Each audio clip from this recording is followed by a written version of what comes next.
I get the privilege of introducing my dear friend and colleague, but before I do, I'm going to go over a couple announcements. You've probably heard these maybe every day so far, so just bear with me. Exhibit hall is open until 5:30 today. There is a poster session today and reception in the Art of Expression exhibit in the Dean's Hall from 3:30 to 5:30. If anyone has any posters or anything to hang up, please feel free to go ahead and do that right away, right at 3:30, or even if you want to step out for a minute over break to check on that. Also, lastly, we're so appreciative that everyone's using social media and hashtag and Twitter and Facebook and all that stuff. So keep on doing that, but please be careful. Don't take pictures of kids on the screen, because we just want to make sure that we're protecting everyone's confidentiality and privacy in those matters. All right. So, Amiris DePuglia. There's so much I could say about this wonderful lady. She has. I might get a little emotional, but she has taught me so much throughout the years. She is an amazing individual. She is a great behavior analyst. She is an amazing mother. And I'm so happy you are all here today, to hear from this wonderful lady that is going to give you such great information. And so please welcome Amiris DePuglia.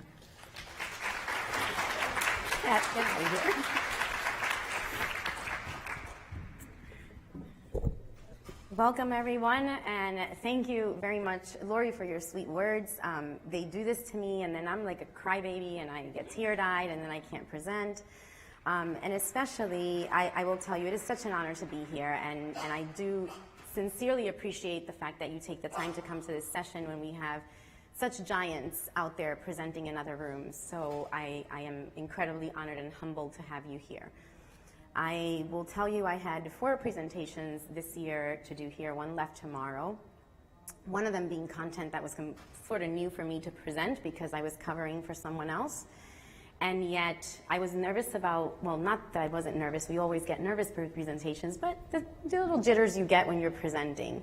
These are the kinds of presentations that make me shake the most, that literally have me not sleep last night because I am so heart-to-heart close with those of you who are parents, grandparents, family members of individuals with autism, because I have lived it and I know how difficult it is, the journey. We have incredible, wonderful children, and what child do you not fall in love with the minute you meet them? But I think I would be remiss if I didn't say that they are very challenging, and that the work parents have to endure is indescribable and difficult, and I think that's why so many people, the moment you hear someone was a parent, oh, so you understand me, that ability to say, you don't understand what this is like. You don't know what it's like to go 3 days without sleeping and then have to go to work the next day. You don't know what it's like to not be able to figure out how you're going to get to the bathroom without something happening to one of your children, et cetera, et cetera, et cetera. So this session actually was not really selected by me. It was recommended by my wonderful colleague and friend, Mike Mikolos. He asked me to do it. And the whole reason behind it is because we do encounter so many parents that in the face of all the decisions they have to make, it is so difficult to make these decisions today that are going to have such an impact along life. And to stay focused on what we need to do today, but then have that big picture of where we're headed. So that's what this session is about. It's the long view. Talk about effective interventions, talk about decision making, what should influence those decisions, help you with some information that will hopefully assist you in making some of those decisions, and also help steer you in that direction. Everybody's always worried about what do we need to fix right now, but even when you're worried about this one element you're fixing now, it should always be with that end view. So this is what it's about. I hope I'm able to help in some way contribute to easing that journey that you have. So starting off, my very first slide, I went around and asked quite a bit of parents, including some parents here at the conference, what's the most important thing for you? What's your lifelong dream for your child? And I actually was one of the responders as well. And these were the top 4 answers that I received, which was very surprising to me because they are the top 4 things that I would say too. And people said different things, but I think every single parent in here can agree that the lifelong dream of any parent for any child is that they have their maximum independence, right? They become independent adults, even if you have a typical developing child. That they reach their fullest potential. They might not be the best, but they will be the best they can be in whatever way possible. That's definitely on the list. That they have the best health possible, right? That their physical health is in the best condition possible, because of course it's very difficult to have the last dream, a happy and fulfilling life, when you physically don't feel well and you're having health issues. Those are, 4 pretty consistent responses in different words. I just phrased them so I can summarize what I got most often as I walked around talking to parents at the conference during the last few days. The problem with all of this is not an easy task, even when you don't have a child with a disability. Now you add to it a child with a disability, and the task becomes incredibly, or at least appears, unreachable. It really does. And I don't know how you all feel, and I'm sorry if I'm putting words in anybody's mouth, but it becomes almost like an unreachable goal, right? And so that's what I desire to share with you today. How can we look at things so that we don't have to feel so discouraged about, will my child ever do that? That we actually also feel this satisfaction of knowing we're doing the best we can do, so that when they reach their fullest potential, even if they didn't go to where you initially wanted them to go and where you planned, you know they reached the farthest they can go.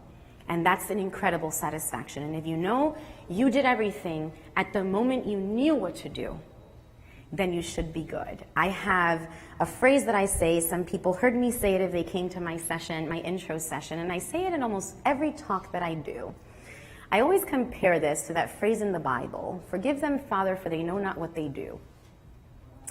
And I use that very seriously for myself as a parent, because I've made a lot of wrong decisions.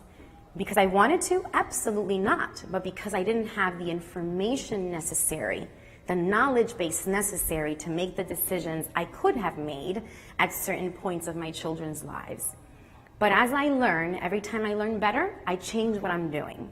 And for that reason, I can put my head on a pillow at night. Even if I would dare give an arm and maybe more if somebody could tell me you could turn back time 20 years. I would give it. But I can't. If someone told me I'm going to build a time machine, would you like to be one of my testers? There's a 50% chance you'll blow up in it, and a 50% chance you can go back 20 years. I can guarantee you I'd get in there so fast without pay. I would give anything to go back with the knowledge base I have today and be able to change things. So how do you move on when you come to these sessions and you see these speakers and you see these procedures, but your child may be already 9 or 10, and you say, man, that's amazing, and if I would have known that when he was 3, how different things would be. I go through that pretty much on a daily basis. So I hope you know that, because I'm up here as a speaker. I'm now a professional in the field. I humbly say I'm not an expert. I learn from the giants that you see at this presentation. And I just have a really fluent echoic repertoire. I can repeat what other people say, and I have a very good interverbal repertoire. I can also talk and remember things based on what I've heard. So because I have those skills, I'm able to come here and talk to you. But I do have one more thing. I have 3 incredible children, and 2 especially, who have taught me so much. And I am very thankful, because without them I wouldn't be here. So hopefully the message today is the following. I'm going to go through several aspects of evidence of what we should be looking at, of how we should be looking at things when we're looking at what goals we want for our children, what things we want to focus on, that you do want to focus on specific skill sets. You do want to focus on sequence. However, As Bill Heward so beautifully said in his closing keynote in 2011, keep your eye on the prize. And you always keep your eye on the prize, no matter what anybody tells you, no matter who tells you. You just need to understand, ma'am, that your child cannot talk. They're not going to learn how to talk. So you need to stop forcing this issue and accept them for who they are. If I would have listened to the recommendations people gave me when my son was 2.5, 3 years old, there's a lot of things that I might have given up on. So you reach for those stars. You reach and you reach high. But make sure you keep your feet on the ground so you don't fall and break your neck.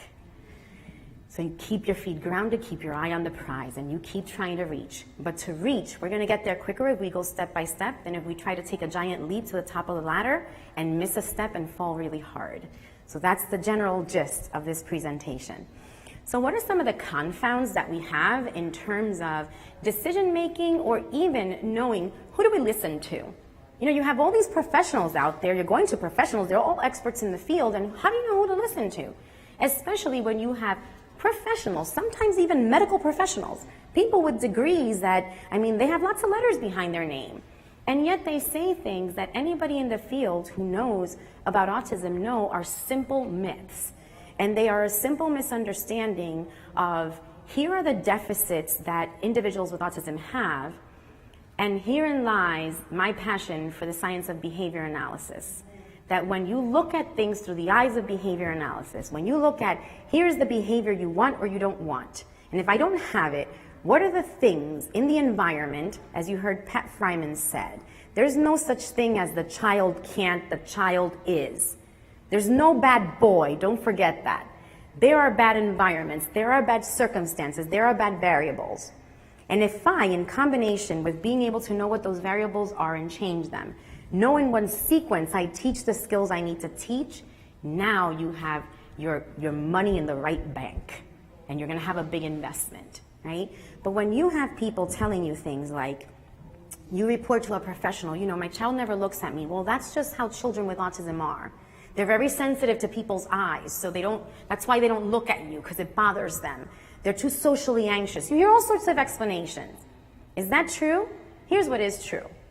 Individuals with autism, there is sufficient research to suggest that the way they perceive sensory information, sensory stimuli, so things that they see, hear, smell, feel, taste, and it doesn't mean this is all of them, and it doesn't mean it's all the stimuli for all individuals with autism, but definitely there seems to be a either heightened way to perceive those stimuli or the opposite.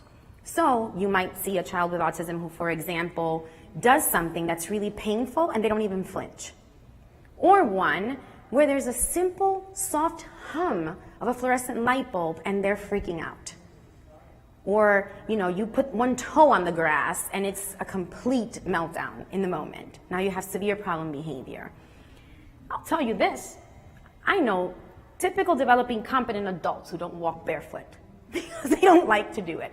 Every single person has differences in how they manage, handle, prefer, value sensory input.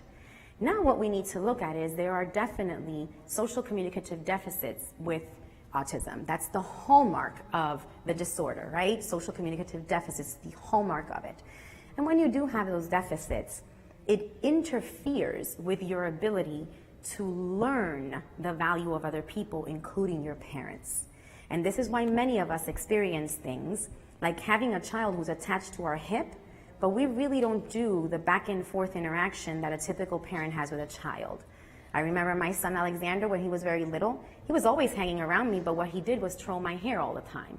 It wasn't attending to me. It wasn't, you know, I would point out something, look at that. Nope, twirl hair. And he was always stuck to me. He's affectionate, but there wasn't that reciprocal social communication there, right? But now you take something like that, or things like, well, your child just won't talk. There's some individuals with autism that are just too severe and they never learn how to talk. That's one of the statements I heard. And he can talk. He talks like an Indian, but he can talk. And that's all I care about. It can be outgrown. There were people who shared at this presentation a 15-year-old with severe behavior and the parents were told, wait it out. She might talk. I mean, this happens in real life. Then the fact that people tell you go with a legitimate complaint about some significant problem behavior, whether it's the screaming, the crying, the throwing things, the eloping, and I could go on and on and on. What it looks like doesn't matter, but it's something significant that's either impeding them from making progress or impeding them from having meaningful interactions with people. And this is one of the ones that irks me more.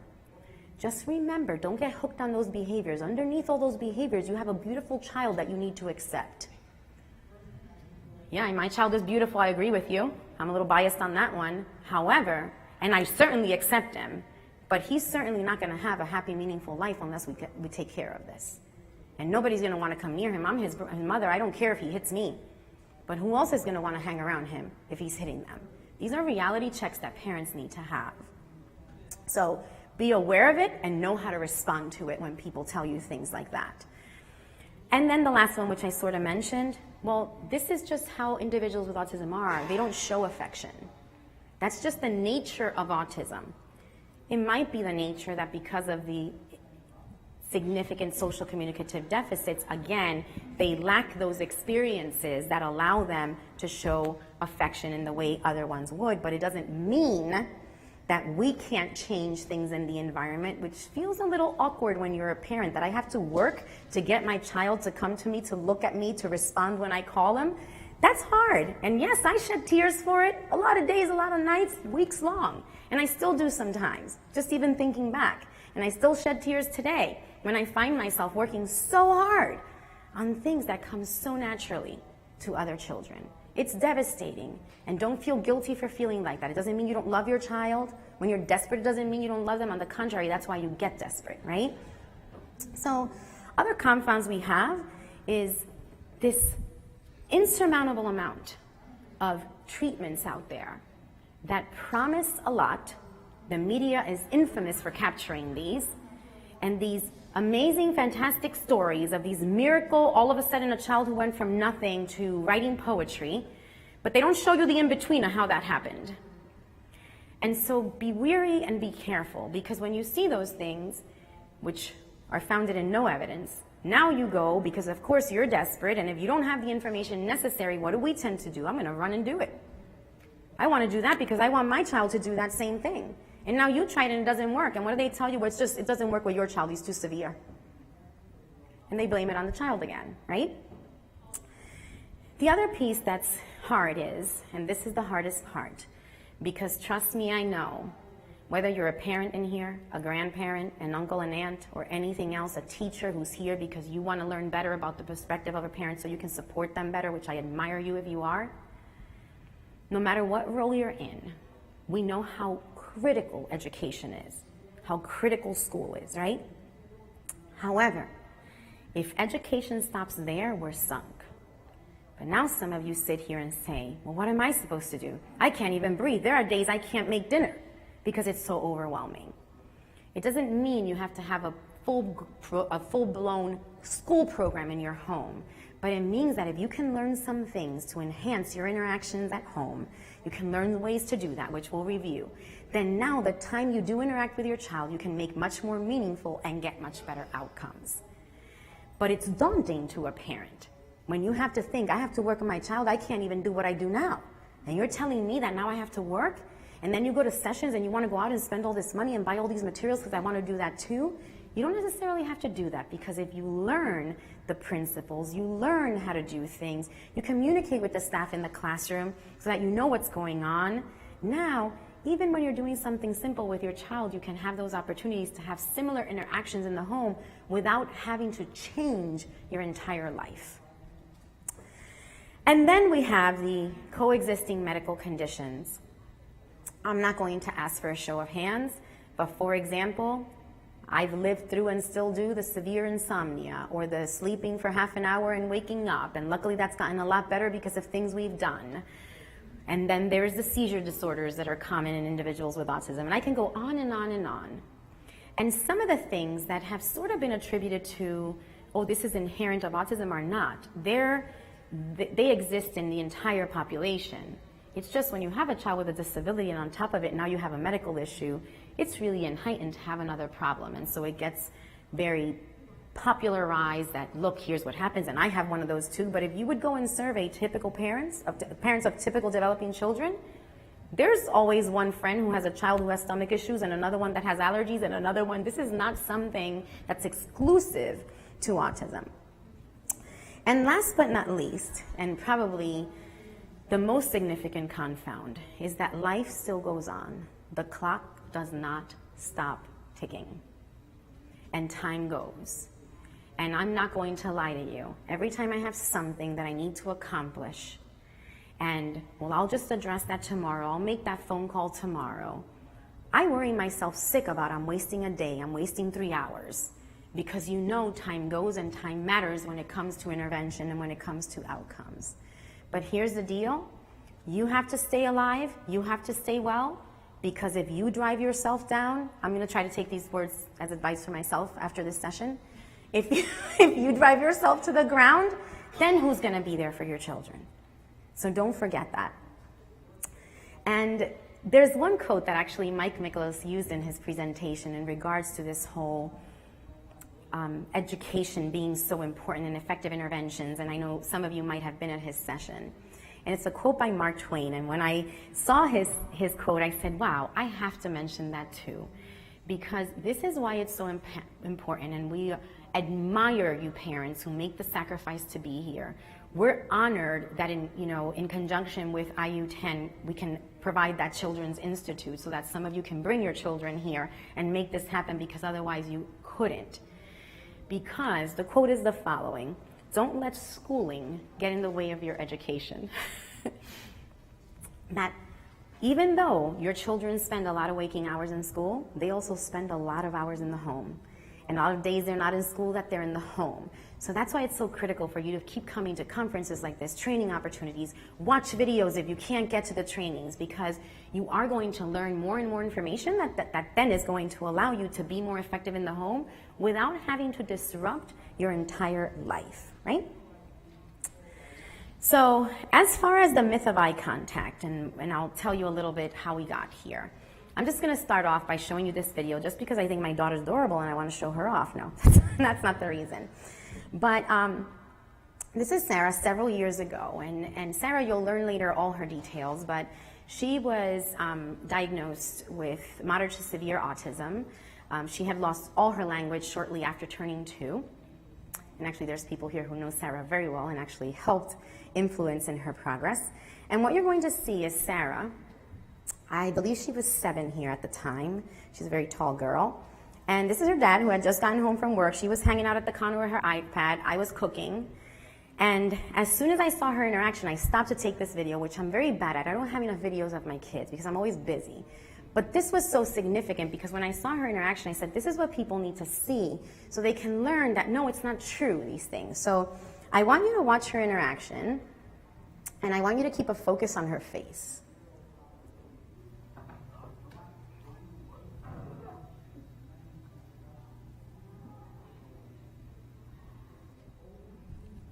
Children with autism don't make eye contact, and they don't like affection. It bothers them. I'll tell you what, that little girl, I could stand there when she was 2.5, saying her name 50,000 times and she wouldn't turn to me. So why and how does that happen? I'll tell you, it did not happen by chance. It didn't happen naturally. In fact, we worked really, really hard to get this. How did we work really hard to get this? This is a simple tip. What do we tend to do? We're busy, right? And you're doing laundry and cooking and prepping for work and getting everything ready for tomorrow for school, and then you open the folder and it says they have to wear an orange shirt, and you're like, she doesn't have an orange shirt, so now you run to Walmart in the middle of the night, because that's the only place you could go to find an orange shirt at 11:30. Right? And so what do we tend to do? While you're struggling with all that, she climbs on the fireplace and I say, Sarah, get down! And we generally address our children most of the time to tell them, don't do that, get down, stop, no, be careful. As opposed to, even when by accident those eyes happen to meet your eyes, if every time you're giving them something they love, you say that name, and you wait for those eyes to meet you, and that's when you deliver good things, there is a simple way to use the principle of conditioning and reinforcement. When neutral things are repeatedly correlated with something of value, they become of value. And when has she learned? People's eyes are of value. And that was not done. That didn't happen by chance. It happened through what would seem like extremely artificial mechanisms. And people would say, why should I have to be giving my child a treat to teach her how to look at me? And they will sob. Well, you know what? I don't really care what I have to do. All I'm happy about is that she can smile and look at me. Right? So don't worry so much about the means. And I'll talk about this principle a little later on as well when I talk about other topics. But just take note of that. It's something simple. You don't have to go through a course sequence and become a board certified behavior analyst to do this and accomplish this with your child. And know that you're going to get more meaningful interactions. And I'll tell you, this is hard. You know, I'm Hispanic and we're loud and we yell a lot. We talk loud. Everybody's yelling. When you're in a home with with family members, if you come to one of my family gatherings, you can't hear a thing because everybody's shouting. That's the way we roll. So it's sort of our nature to be shouting all the time. And I've had to train myself to speak in positive ways, speak concisely, speak precisely, make sure that when I speak, I use a tone of voice that's pleasant, that when she does look, it results in good things, that when she responds well, it results in good things. If you can focus on the following and learn this concept, reinforcement is one of the most powerful principles of behavior analysis. Reinforcement is anything that follows behavior. It could be something that is added after behavior, something that's taken away. It doesn't matter what it is, but it makes things better after behavior occurs, and therefore, that behavior is more likely to occur in the future under similar circumstances. And if you understand that reinforcement works on behavior, not on the child, on the behavior, and you focus on, I'm going to make sure things get better for my child always. When things that I want to see increase happen, you would be surprised with the things you might accomplish. But you're not going to do 57,000 things at a time because now it's too many different behaviors. But you can focus on little things and see big differences very quickly, okay? So, I'm not going to spend a lot of time on this because we'll all get emotional and we'll need tissues and we don't want that to happen here. But I am going to speak briefly because I think these things do influence for every parent, and I think it is important. Maybe I'm wrong, but from my own personal experience and perspective, it is very relevant when you're going through such tough times, when you're feeling so discouraged, when you've just received a diagnosis recently, or even if you received a diagnosis a while ago, you have a child who's now, maybe a teenager even, and you're still struggling with things. And I know so many times in my life, I have the teachers but you feel so alone out there. Sometimes you feel alone even with your own family. It's like I'm a loner, and I think it's important for you guys to know that every single parent who's in this room is feeling just like you. And when we know other people feel like that, then you don't feel like it's unique and you're just like in this misery stage. No, this is kind of what it is, but if we can all support each other and we can rely on evidence, then we can make things get better even for ourselves, right? So, of course, every family is unique. Every child is unique. We know that. That's not just about if you've met one child with autism, you've met one child with autism. If you've met one person, you've met one person. Every single individual in life is different, right?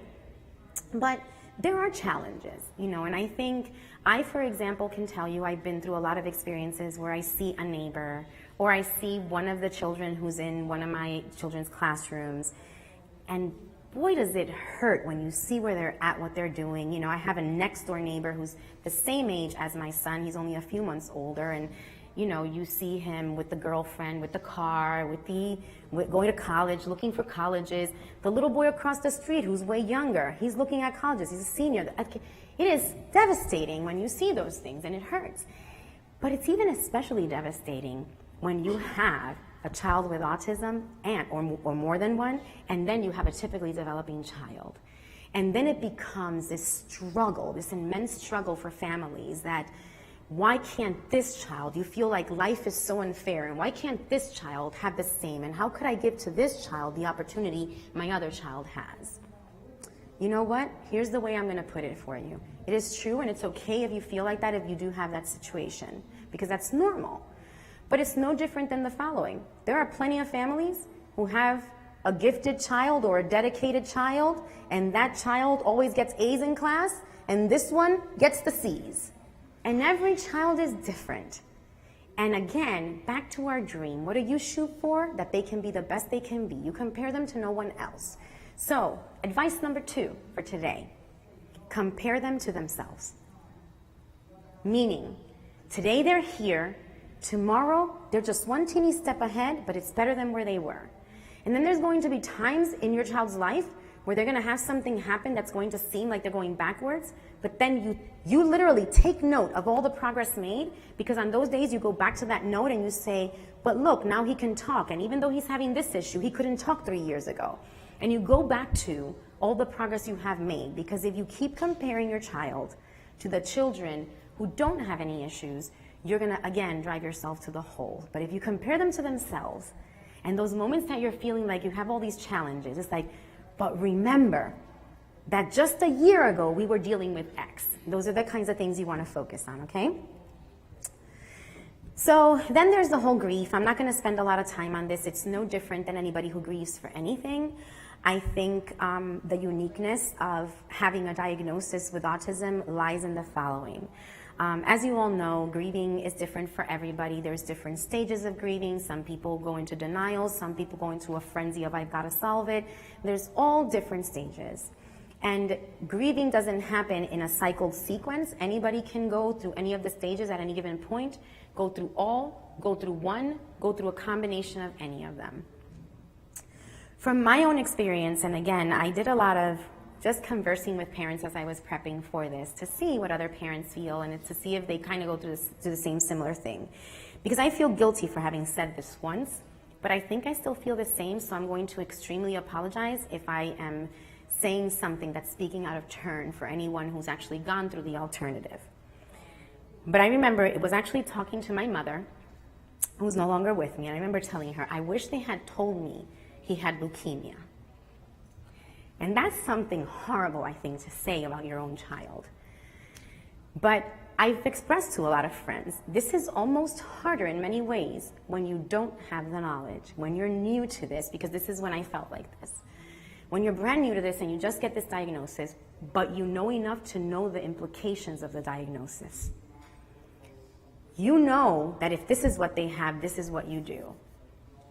Even a death is so tragic and so daunting, and I mean no disrespect. I have a lot of people who close to me have lost children, and I don't mean that in any way as to demean how significant that is.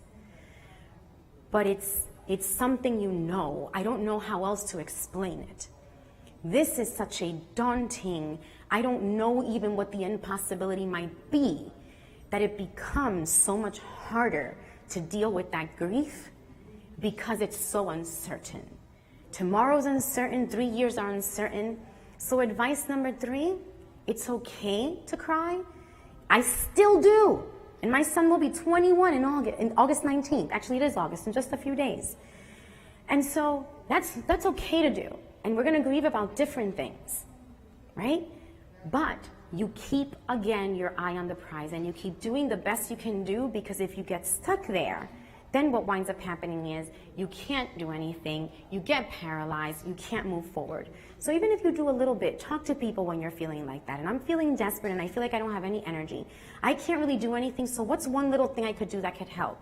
There's so many professionals and even other parents who can help you make decisions like that, and you can get out of that. But don't be afraid to admit how you're feeling, to confess it, because I think not admitting it only puts you in a worse situation. It's no different than when anybody else is dealing with grieving. Then there's this one that never ends. And it's the confound of the stress of dealing with the system. And what is the system? It's every stinking system we have to deal with. Oh gosh, this is being webcast. I'm sorry, I shouldn't use the word stinking. Every system we have to deal with. I'm sorry. See, this is why when I talk to parents, you just have to talk from the heart, and so it might get me in trouble, but I'm speaking from the heart, so I hope anyone who would think that's bad would forgive me. So it's overwhelming. First of all, even understanding the system is a job in and of itself, and a full-time one. For those parents who work, like I do, you have 4 full-time jobs. Your job, and then the 3 full-time jobs altogether that you're doing, maybe 7.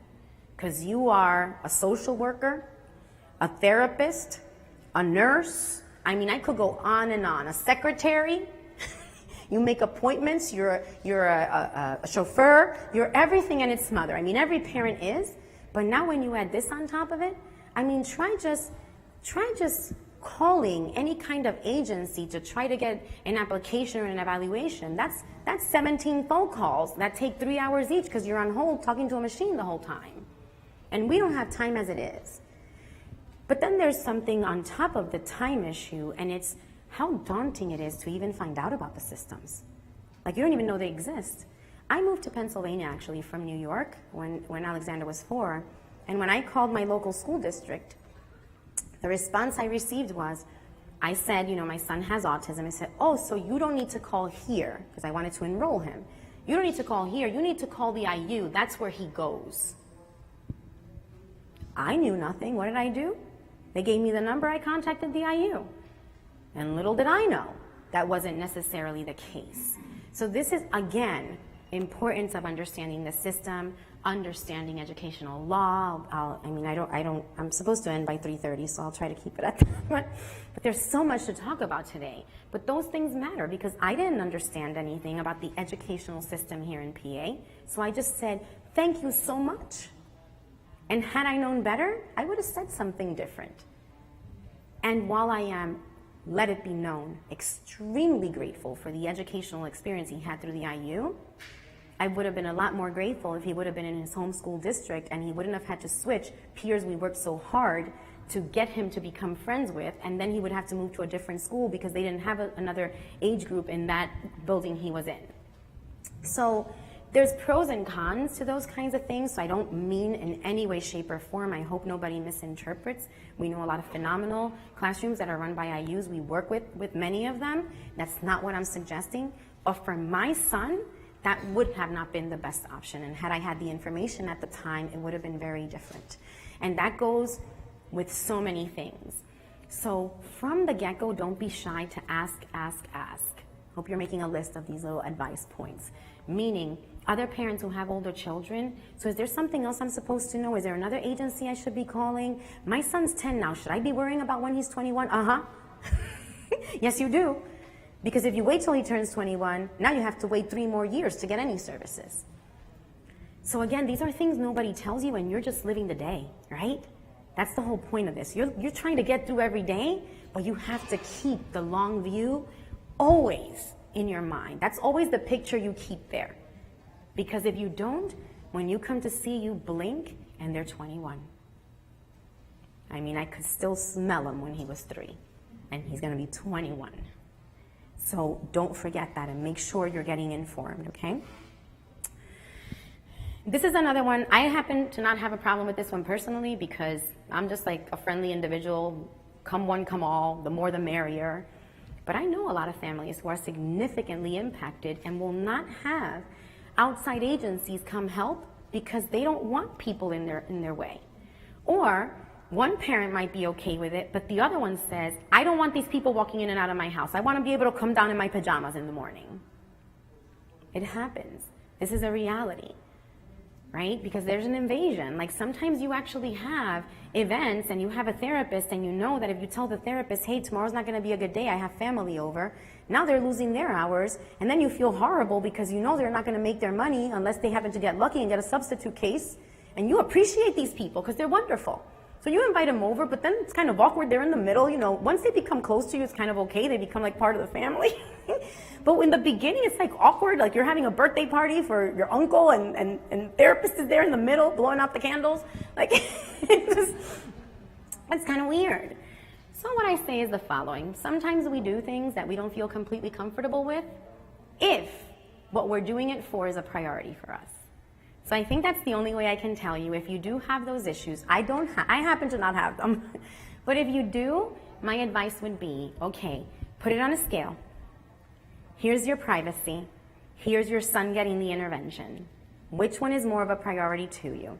And then you can do things to accommodate, like maybe have specific activities they can engage in so they're not, you know, blowing the candles out for your uncle and things like that. But you can plan for things for those kinds of days so that at least you don't have someone completely like in the space and kind of roaming around because they don't know where to go or where to sit or who to talk to, right? But definitely getting services means giving up some of that privacy, right? And having someone in your house, people who overhear things. So you just become more mindful, and it's no different than if you're speaking in public. And if you're going to share something with somebody, you speak in a lower volume. You say, hey, remind me to tell you something later. Write it down. Or you say, hey, can I see you for a moment? Don't be shy. This is normal. If you have something confidential or private to talk to someone in your family about, don't be shy to say, can I just see you for a moment, and take him to another room. You have the right to do that. It's your home. So you shouldn't feel guilty about it. You should do it, because then you'll be able to be more comfortable with the situation. Other challenges, I mentioned some of these. Lack of sleep. If I asked for a show of hands right now of how many of you parents deal with sleep issues, I think I'd see a lot of hands. And I'd raise mine too. And things have gotten a lot better over the years. And so I will share at least one thing with you about that, because even I had a difficult time with it, and even with my medical background, but I think it's important because we have to stay alive. And what I want to share is the following. I was very reluctant to medication, extremely reluctant, because while I come from a medical field, I also fully believe in the less you have to give from outside, the better, right? And that's true, and any good physician would think that. And on top of it, I have this young child. But I'll tell you what, when you have a child who is consistently, every single day, max sleeping an hour and a half, which was pretty much like from age 1 and a few months to age 3, even me, and I don't need a lot of sleep at night, I thought I was going to die. And so, again, priorities and keeping your eye on that big picture, on the long view. If I keep on this train, because I think most parents struggle with medication, and I do too, I want you to know that. But you have to then, the whole balance is measuring those priorities and being able to put those on a scale and say, if I don't go for medication, he doesn't sleep, and even though it seems like I could send him to school the next day and he was still bouncing around, but I'll tell you, there's a major difference in his ability to attend and learn when he sleeps than when he doesn't. He doesn't feel it. He's happy as pie. Me, the less I sleep, the more hyper I get. Anytime any of my colleagues see me totally going wild, they go, yep, she didn't sleep last night. But not everybody's like that. And it doesn't mean that because I am all hyped up, I'm actually physically feeling well. I still feel exhausted, and then all of a sudden I crash, and you don't want the child to be in that position either. So prioritize. You know that someone who doesn't sleep, this is the second piece of advice I'm going to take for myself after this talk. I'm giving this for myself too, so you know. I'm one of the participants. I'm speaking, but I'm a participant. Is that if you don't sleep, if your child doesn't sleep, you know you're going down health-wise. I mean, that's one of the things that we know is necessary for your health, is getting enough sleep. So if that is something that's a priority, it's kind of like, I really hate looking at something possible like medication. You know, I work for the Department of Ed. We can't in any way, shape, or form recommend meds to anybody. A teacher can't tell you should put your child on medication. But I'll tell you, I'm here as a mom for you today. And I'm saying, as a mother, you need to evaluate the priorities for your family and your child's health and your health.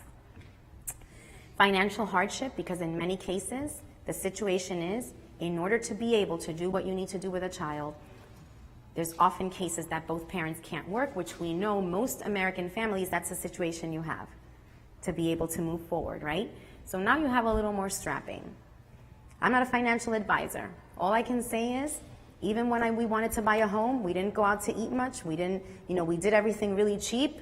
We bought our clothes only from the clearance rack. And so it's the same thing. Even if you have to do that, again, priorities. And it will be an investment that doesn't necessarily mean it's going to be forever.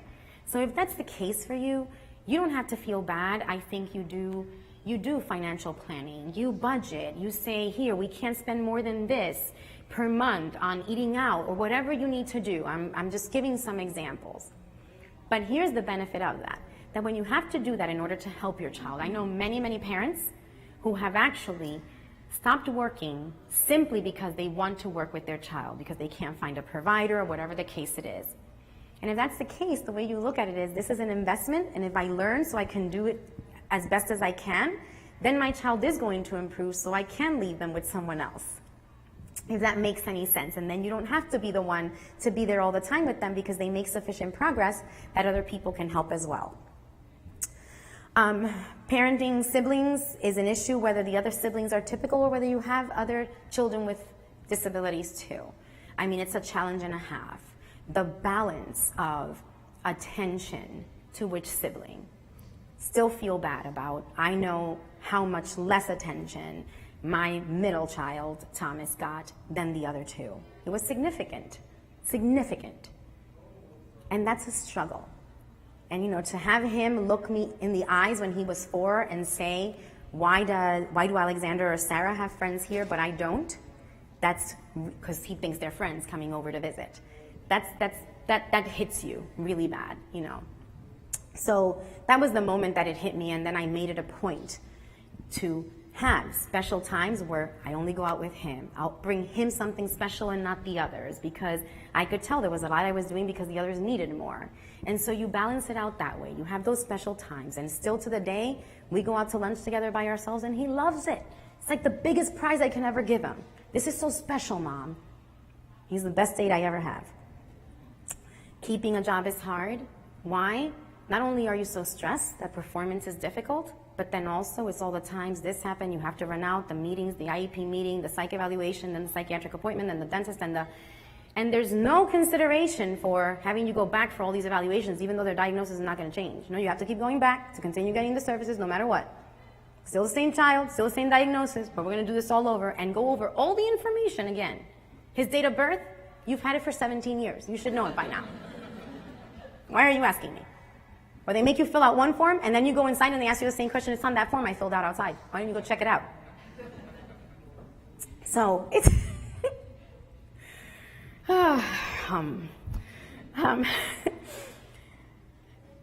marital relationships is definitely a struggle. I won't say much, but I know that one of the hardest balances, I don't know that there's any mother and maybe any father, I'm speaking from the maternal perspective, and I know most mothers that I meet, this is like the mama groups, you know, their children, it's like mama bear will kill for that child. And so your priority becomes that child. You know, and I still remember my husband walking into the room as I was preparing materials from my son and pictures and stuff to teach him. Are you going to be cutting those cartoon pictures for long? When are you coming up to bed? I don't know, maybe tomorrow? So it's really hard. And advice number 3 for myself, right? You need to make time for yourself. You need to make time for your spouses. It's really difficult. But even if it's 10 minutes in the day that you even have to give an iPad to your child, there's a good use of it. So you can sit and have a conversation without having the child hanging from you, twirling your hair. That's important. Finding someone, even if it's when your child is at school, you take time off to take him to the appointment. Take time off to go to lunch.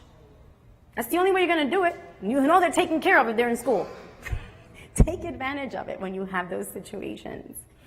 And childcare and respite is definitely a challenge, primarily because you want to make sure people that are taking care of your child know what they're doing. And when you know they have special needs, especially when you have children who can't communicate effectively, and you have that, but what if they do something and I don't know about it? I actually, not for reasons of looking into the person that takes care of my child, but I always had my mother with me when she was still here. And so even if I had a sitter, she was always there, so I felt really confident. I had purchased those webcams, like the Nest cams, that you can actually go into, but it was not to look at anybody. It was because I always have to watch my son. So there's a big monitor in my kitchen. I spend a lot of time in the kitchen. And no matter where he goes to the basement, boom, I swap to that camera. He goes to his bedroom, boom, I swap to the camera. So he doesn't like take the screws out the window and jump out. But I'll tell you this, it was a little bit of comfort to me when my mom got sick and could no longer come and be there as my eyes, that I knew they were going to be fine and my kids couldn't tell me anything, and my other children who now could report to me couldn't report because they were still too young, to be able to go back on that camera and see what was going on. Or at any time in the day as I was having lunch, boom, go into my Nest, there they are, they're fine, nobody's hitting them, good. So those things, we're so lucky to have incredible technology today that really is not a ton of money. It really isn't. And there's no reason, even if you don't have, reach out to your community. Do a fundraiser. People do it all the time. Go ahead and use Facebook for it. Don't be ashamed. People do it all the time. But if it's going to help with your security and feeling comfortable, you should do it. I actually have it, and I actually tell them, anybody who comes into my house, just to let you know, there's 3 cameras in this house. This is where they're located. I'm not spying, but I do want you to know that I check in regularly. Well, they don't even know what I'm looking. So that's security right there.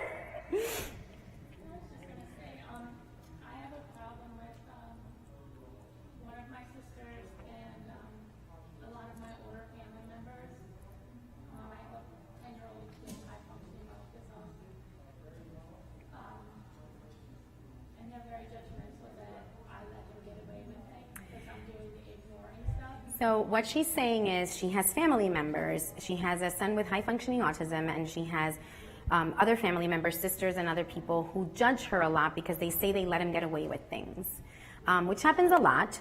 I will say this, one of the things you wind up learning, so I'm gonna share this piece of information.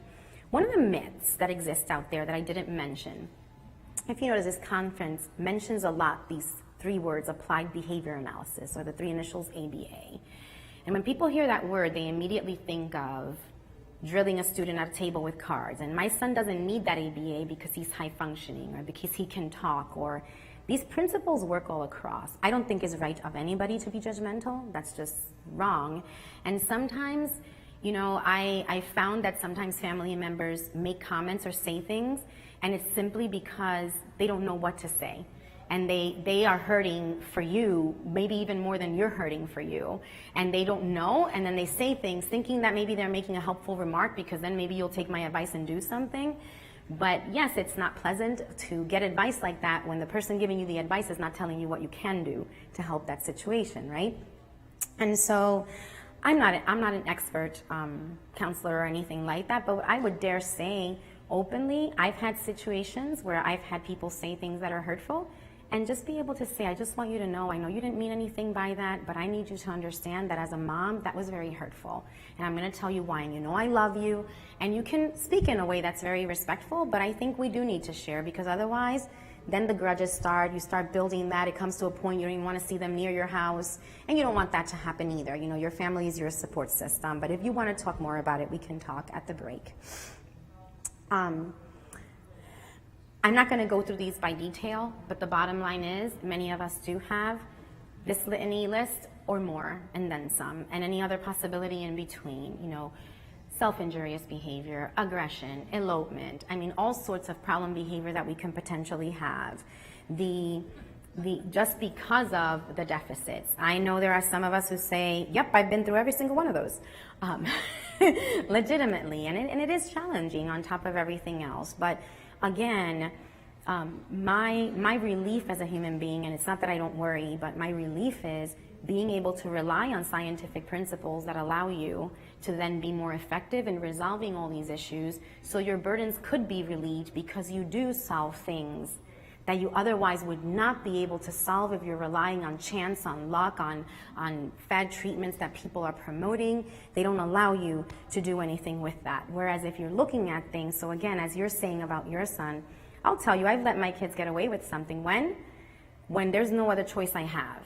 But for the most part, I'm going to follow this science because I know that they're going to be better human beings. They're going to adapt better to their environment. They're going to be happier individuals. They're going to be more independent. They're going to have a fulfilling life and be happy. So those are the things that when you understand these principles and you're able to apply them simply, then you really learn how to use them on a day-to-day basis. Like I said, you don't have to take an entire course sequence in behavior analysis to learn some very basic principles. And you also, as I'm going to talk to you about, don't try to tackle everything at once. You know, you have to prioritize because there's no way, you can't just wave a wand and get rid of everything. And some of these issues are very challenging and they take time and effort. And it takes time to undo the history that's there and the things that have been maintaining this behavior. For those of you that were in the opening, you remember that. So it takes work, but we have to be consistent and persistent. And when you come to see, you know, these principles, they're not a magic pill. Unfortunately, I wish I had one for you. That's not advice I can give you today. But what do we have? We have a science that allows us to have protocols and procedures and systematic ways to address things that do eventually have good outcomes. And I know I'm not the only one here in this room today that can speak to, even some of you parents and people I know that can speak to the effectiveness of these interventions because they're derived from scientific principles. I spoke about most of these, so I'm not going to focus on that slide. Then there's the impact on education, which again, result of the same kind of social communicative deficits or other skill deficits. And when you have those deficits, of course, it's going to impact the way you learn, the way you acquire skills, the way other people who might have traditional ways of teaching, but they're not effective for your child because of their unique needs, that the way they're able to work with your children and be effective with them.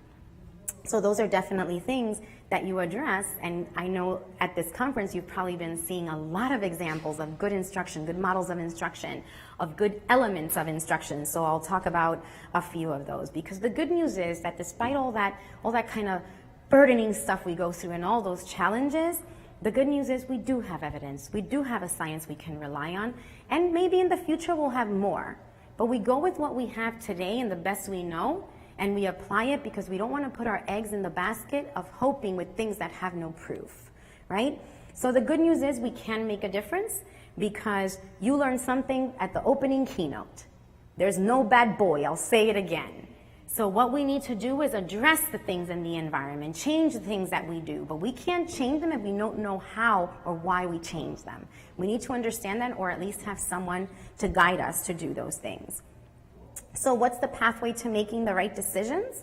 Well, number one, you have to get yourselves informed. You're one step closer right now because you're here at this conference. And if you're here at this conference, you're also the parents watching videos. You're also the parents looking at the archives. You're also the parents who are going to every training you know, speaking to every person you know. Keep doing it.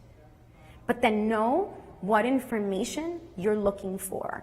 Okay? Make sure you're looking for things that are talking about evidence-based, but don't go by, this is research-based. Everybody uses that word. Research is not looking things up on Google or having some testimonial or people who say some really touchy story, but then can you do it with another child? Will it work? How do you do it? And if you can't describe how you do it and how you get that outcome, then it's not going to help me. I can't describe to another person. So you need to know about evidence-based. You need to know about what to teach. What we teach should be based on assessment, on skill sequence, and exactly what the deficits of that child would be, right? You need to know how to teach it.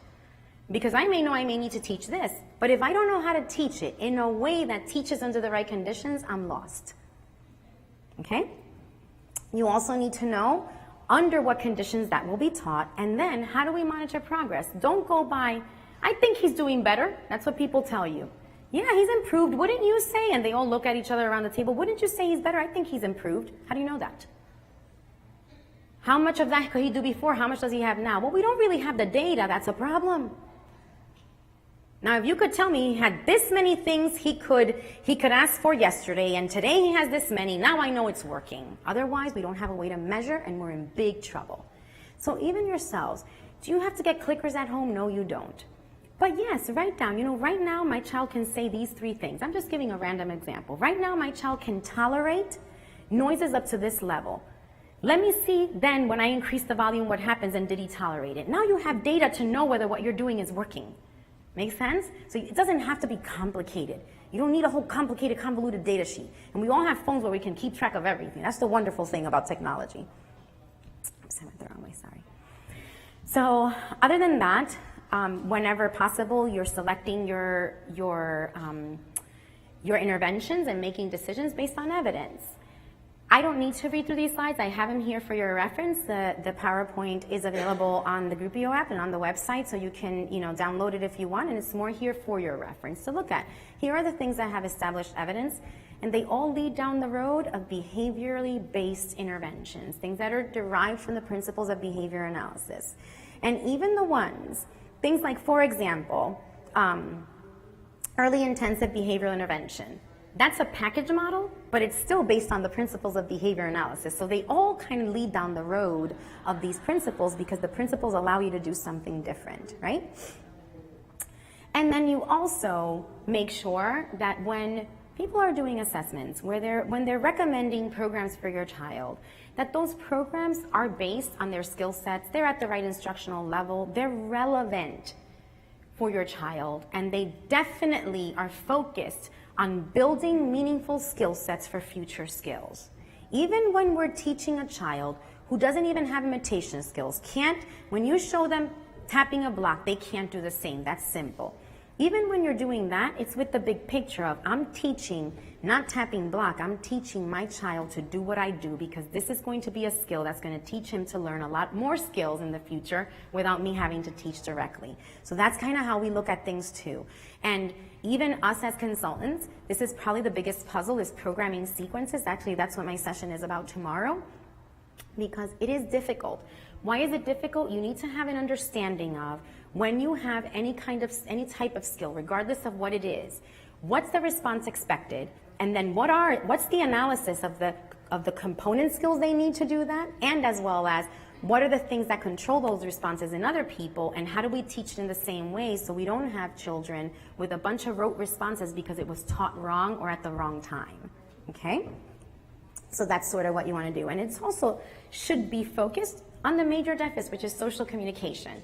So I'm going to speak 2 seconds to the parents with, I'm going to use this, high-functioning autism, okay? Or students who have what would have been called in previous diagnosis criteria Asperger's or any of those similar children. I have an issue with that term high-functioning. When I know children, and I'll tell you one little story. When my son turned 16, his birthday present was tickets to the Zac Brown concert, and we've been there several times since. And this is an individual who would have been listening to Barney and Elmo for the rest of his life, but we had conditioned his peers, so he found his peers valuable, and one of his peers liked country music. Well, lo and behold, through then the peer listening to music, because then it was correlated with the peer who was already valuable, what do you think my son starts listening to? Country music. What do you think I have on my saved stations? The Highway and Y2K Country. Me, the Spanish girl who used to listen to merengue and salsa, and I listened to Tim McGraw. Go figure. But the deal is the following. We went to that concert, and this is such a critical story, guys. And I was sitting on the floor, and I was drinking a beverage of my choice with his teacher who had gone with me, and then my son, and we were all sitting because we were waiting for the gates to open, and he was having his Sprite, and we're going with him, and he asked for the Sprite, I gave it to him. I had to go get a napkin, I said, wait right here. And he, was sitting in crisscross on the floor, and he just waited right there. I came back, and I just went across. I wouldn't leave him for long distances. We're having this interaction, and these two parents, and they're hearing him. He talks with like a little bit of weird prosody and Indian talk. He just says the main words. And they stop, and they go, bless your heart, we have one of those at home too. And you know that feeling, right? When you can pinpoint, that's one of mine. They said it in the most beautiful way possible. Like they just sat there and they were both smiling, like staring, like wow, And I'm like, oh wow, how old is your child? He's a boy just like yours and about his age. And then they proceeded to say, and he loves Zac Brown too, but we could never bring him here. And they said to me, he has a lot more skills than your son. He's conversational. But we couldn't bring him here because he can't tolerate this and he would be having a complete meltdown. And my heart broke because why is my son with severe autism going to a Zac Brown concert but their high-functioning child could not? And I will tell you this, whoever's telling you your child doesn't need ABA because they're high-functioning, they can talk, that's not true. They don't understand behavior analysis. These same principles are used to fade in those stimuli for the students, to reinforce them more every time they tolerate a noise that's a little bit louder. Take them to a place that has a few people, then a few more, then a few more, and you keep upping the ante. And again, when you understand these principles, you don't just throw them in a crowd of 2,000 people and expect them to be okay. You saw a performer? You should see the work it took to get him there. You have no idea. That child has worked, and that family has worked. But if we try to fix it, if we try to say, it's either most parents, you're going to come and you're going to learn how to tolerate this, or they don't do it at all. It's usually one or the other extreme. But if you know how to have a solution, you can do this. Trust me.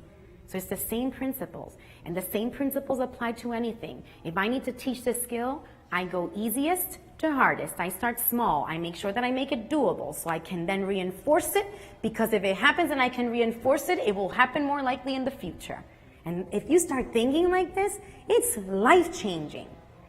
But you can't target 57 behaviors at once, because if you try to carry all the laundry at once and take it to the sofa to fold it, you're going to drop a bunch. So you take a little at a time so you can be successful. Okay? Lori, where am I at? Time? Okay. It's 2:20. I'm supposed to give a break. Let's take 10 minutes, and if you will come back at 5, even those of you who are out there watching live, and welcome. I forgot to give you a good welcome. Appreciate that you're watching. The sooner you come back, Unfortunately, this session, because of the poster sessions today, is shorter than our regular afternoon sessions, so the more we can get through and address. Welcome back. The following few slides, again, for those of you watching home live, as well as those of you who are here, are more informational of things you have seen probably on several presentations. So I'm actually just going to flip through and remind you of some things. Statistics, you know how they have changed. In Pennsylvania alone, you see probably presentation after presentation, how daunting it is, the increase of students who actually are eligible for IEPs based on their diagnosis of autism. You already know the effectiveness of behavior analysis and all the advantages it has, even in regards to societal costs, that with effective treatment, lifetime costs can be reduced by 65%. That's significant, and oftentimes one of the ways parents can go advocate for these type of interventions when you're dealing with higher kind of entities. And we know that individuals with autism deserve the right to effective treatments. Everybody does, and even based on our legislature and IDEA and Chapter 14, this is what they're entitled to, right? And it's not for minimum stuff. It's for go for the optimal progress that you can get. So all of this is informational in terms of behavior analytic approaches, how they are effective in treating actually any living organism on this planet. It's not just individuals with autism, but when you have a child who has so much struggles, then we need to go with what is effective to change behavior, right? So there are, based on the same studies that have done reports on what's effective, there's also reports on what has not shown to have effectiveness or evidence. So be aware of them, because there's oftentimes, where people will make recommendations for some of these interventions that have no evidence, and people will say, well, do it because it's not going to hurt them. And my motto on that is, it's not going to hurt them as long as it's not taking away from the intervention that is effective. So, for example, I know parents who, because they're just trying to do everything they can, they pull their children out of school twice a week to take them to go do some therapy, and I'll try to be politically correct here, but then they're leaving a classroom that's wicked good to take them to do an intervention that has no evidence. So be careful, because you know what? That's a loss of the time it takes you to get them, the time it takes you to get there, the time during the intervention where they could have been in school learning more skills to then have more meaningful progress and more participation in their community. So just be aware of them. The information is here with you, so make sure you review those. Be care of the media and infomercials, right? There's a lot of people and folks, researchers, who will fund their own research for their own products and then come up with the results and put them in the media immediately. That's always a red flag. This is actually adapted from an article that's called "When Should I Be Skeptical?" From Autism Speak, so you can actually Google it and find it. It has a lot more information. It's these promising treatments, but then they don't allow for replication. They can't tell you how this works. What's the procedure to do that? No, it's we'll come to us and we'll tell you. It's always some big secret, right? Sounds too good to be true. And anything that sounds too good to be true, I hate to be the bearer of bad news, but this takes good hard work and a long time. And anybody who's saying differently, please tell me who they are so I could go find out, because then I'm missing out on something. Careful with testimonial, anecdotal evidence, right? We should be basing things that we make decisions on evidence, not on what people say. And again, line in line with the researchers that pitch the media, conflict of interest, people who are funding their own studies, and then of course the results are going to be the results they want to get. Media and internet is an amazing resource, but it can also be a dangerous one. So again, this is where you want to, people who you know the evidence, who do research the literature, ask them, hey, have you heard about this? Because there's people who live for reading these articles. I don't even have the time to read as much as I would want to read. But I know some of my colleagues who do have the time, because they have more time than I do. So I make sure, hey, did you get to read this article in X journal? What did it say about this? And keep yourself informed, because then you can defend it better. I've had therapists who have told me, I'm using this with your child. And I'll write back, well, thanks for sharing that with me. Now, are you aware of any recent literature on that? Because as far as I'm aware, this didn't, very respectfully I say it. But this way you don't have people wasting time with your child, right? You need to make sure you have sufficient evidence for what you're doing. When you look at, even if you put it to the test, you go and do a Google autism treatments, and what comes out? things that aren't even effective along with stuff that is, and how do you know how to discern if you don't have the information to do that? So be careful. Be careful also with people who do this. They have a website and they're service providers, and they have behavior analysis and everything else under the planet too. And then you go tour the facility, and this is our room where we do ABA. That's always a bad sign. Okay, so be careful about those. So things you want to look for when reviewing research, it needs to be empirical, so based on proofed studies where they're replicable, they need to be scrutinized by scientists, and that's how all those meta-analysis have been done. They don't look at the articles that don't have the scrutiny, where the reports, there's so many confounds with the study that you can't say that whatever was being measured as the independent variable or the treatment had an effect on the behavior. And so they discounted all of those. But results should be measurable, objective, and the researcher should be able to reproduce the results. And they should tell you how you reproduce those. This is how you do it, okay? I almost started singing, this is how you do it. And I did sing, go figure. So once you have your diagnosis, next step is intervention. So there are specific interventions. Oh man, they're having a lot more fun over there. There are specific interventions that are outlined in the early intervention system, right? That's kind of not so much the case. You know, once a student goes through EI, now comes the IEP, and that's where kind of everything now goes through this, well, and what do we do? And now it's based on tons of people putting their heads together, so I just wanted to talk to you a little bit about that process and how you can influence it. So first thing, this is just information on just logistically, what does your child have the right to? You know, you want to become familiar with educational law. You want to make sure you know you're part of the team. There was a recommendation given to me when my daughter was first diagnosed, and when I got the draft of her supposed plan, I think it's called IFSPT or something like that in early intervention, I made a phone call when I received it, and I said, I'm a little bit confused. Either I'm going completely crazy, but I don't remember being at a meeting. When did we draft this? And I said it just like this, like, who made these decisions? Because I don't remember being there. Well, generally what we do, those are always red flag words. The way we do it here, this is how we do it in our school. This is what we teach the students in our classroom. When it's not based on assessment, on evidence, on data, that's a problem.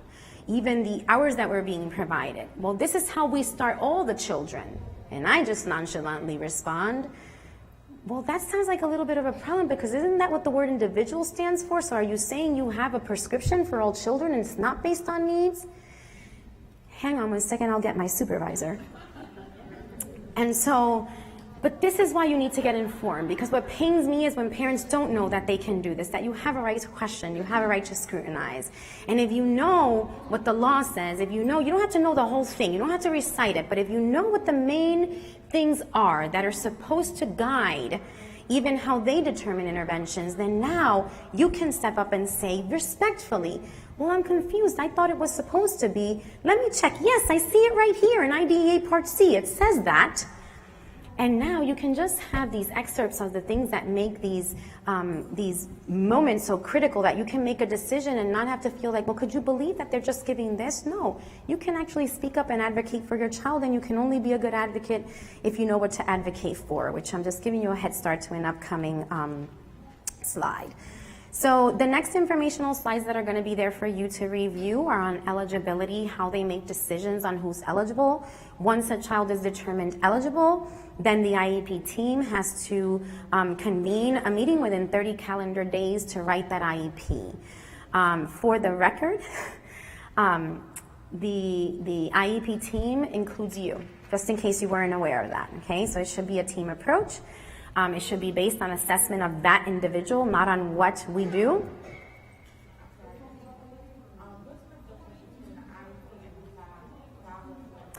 IEP and 504, what's the difference, she asked? The IEP is an individual education plan that's based on criteria that qualifies you based on your disability because of you not being able to make progress or learn for whatever deficit it is based on whatever qualifying criteria, whether it be autism or some other disability. Whereas the 504 are generally for people who have some kind of medical condition, and then you might have a special plan for special accommodations that are made to meet your needs.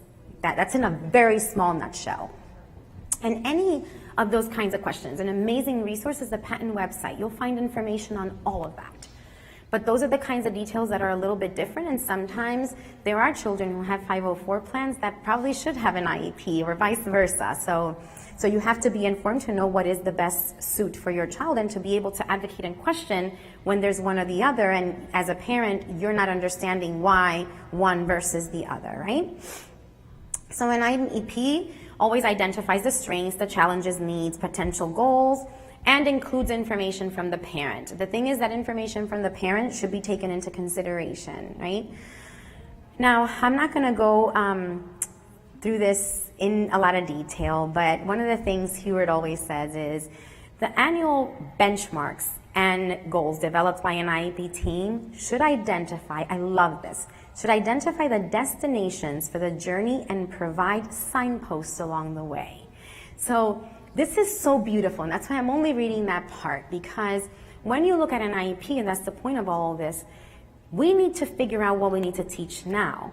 But that IEP gives you all those posts that tell you the direction in which you're heading, but it's to get you to their end destination, right? Where is this taking my child? That's what you want to stay focused on. It should include performance, annual goals, special education related services required, participation with non-disabled peers in the general education, either in their setting or even if it's within their classroom, there's peers coming in to visit them. It doesn't have to be they go to the setting if that's not what's appropriate for them.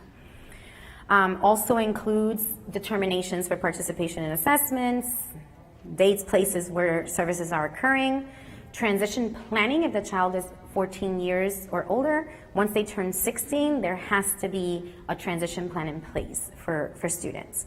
And then, of course, always include how progress is measured. In terms of least restrictive environment, I don't want to spend a lot of time because I get really fired up when I talk about this, but I'm going to say the following. IEP teams are required to adhere to these guidelines, that all children must be educated in their least restrictive environment, but it's not free of being provided a free and appropriate public education in their least restrictive environment. So what does that mean? The environment where they're going to be able to learn and have the outcomes they need to have and meet those IEP goals. So it's not about a place, it's about the place that's least restrictive for them to learn. So as an example, with my older son, if he were in general education, just because for the sake of it I want him to be with other students, that's very restrictive for him because he can't understand 3/4 of what those teachers in high school say, if not more, and he's not learning. So then the least restrictive environment for him is out in the natural environment, in the community, and in a classroom where they have the specialized skills to provide what he needs. That's least restrictive. And it's especially least restrictive because he can go to the Zac Brown concert. Right? And he wouldn't have been able to go to the Zac Brown concert if he were in a classroom all day long learning nothing. So those are the big points, right? So we always consider gen ed environment first. And even though I said that, I'll also say the following. It is not okay when there is a student who can participate and people aren't doing anything to get them there and don't have a plan in place to teach them the skills so they can have more meaningful participation. That should always be the case, okay? They have the right to be with other students for whatever amount of time or whatever they can do, but it should be for meaningful participation where they're getting something out of it, not to sit there for the sake of being there, okay? So the IEP should be framed around how to help the child. So I'm gonna move forward just because I know it is a short session and I wanna get to the points that are going to be most important for you. This is a big point. IEPs should be reviewed 1 time a year. However, anyone can ask for a review at any time.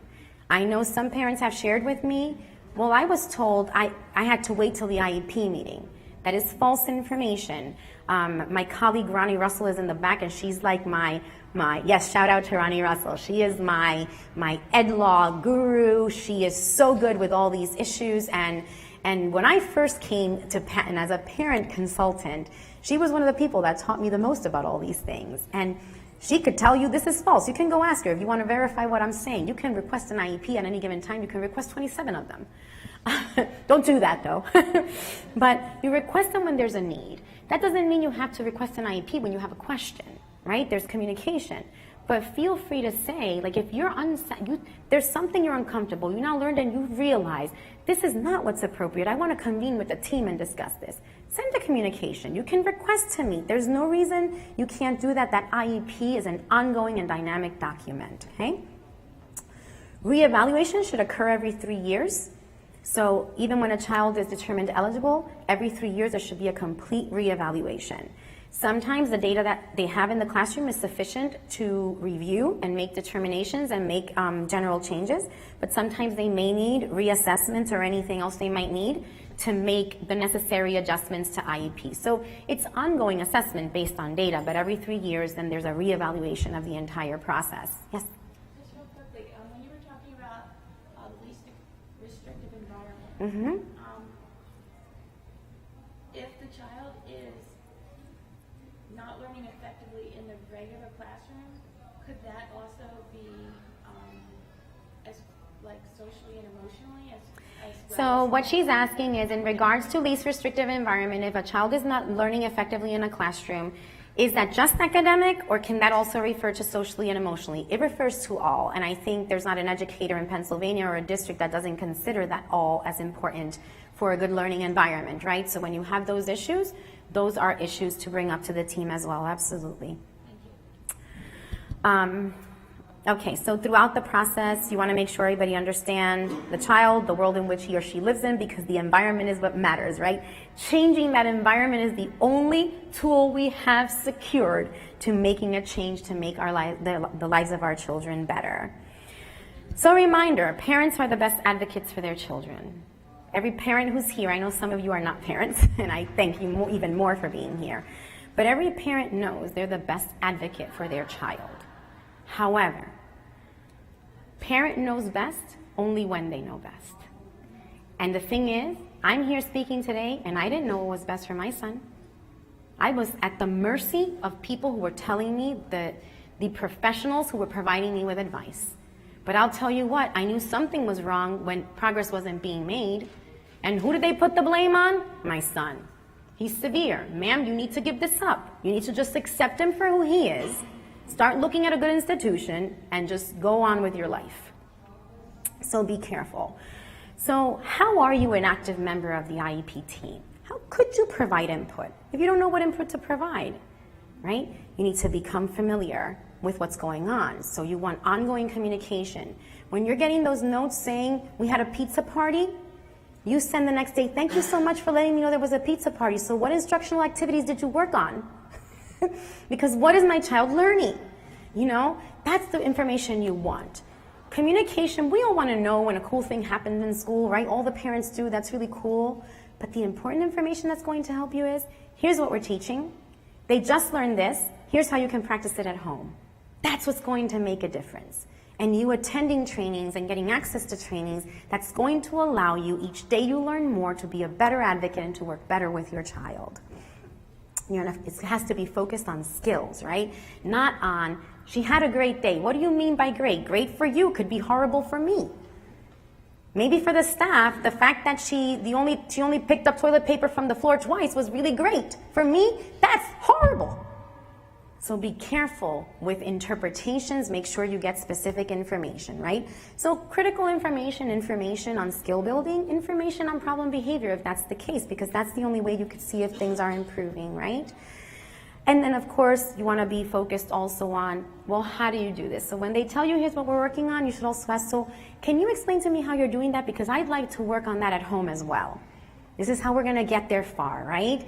There's a lot of, I'm on both sides, and I tell parents, be patient with teachers. There's so many teachers here this week instead of at the beach because they care for your kids and they want to learn.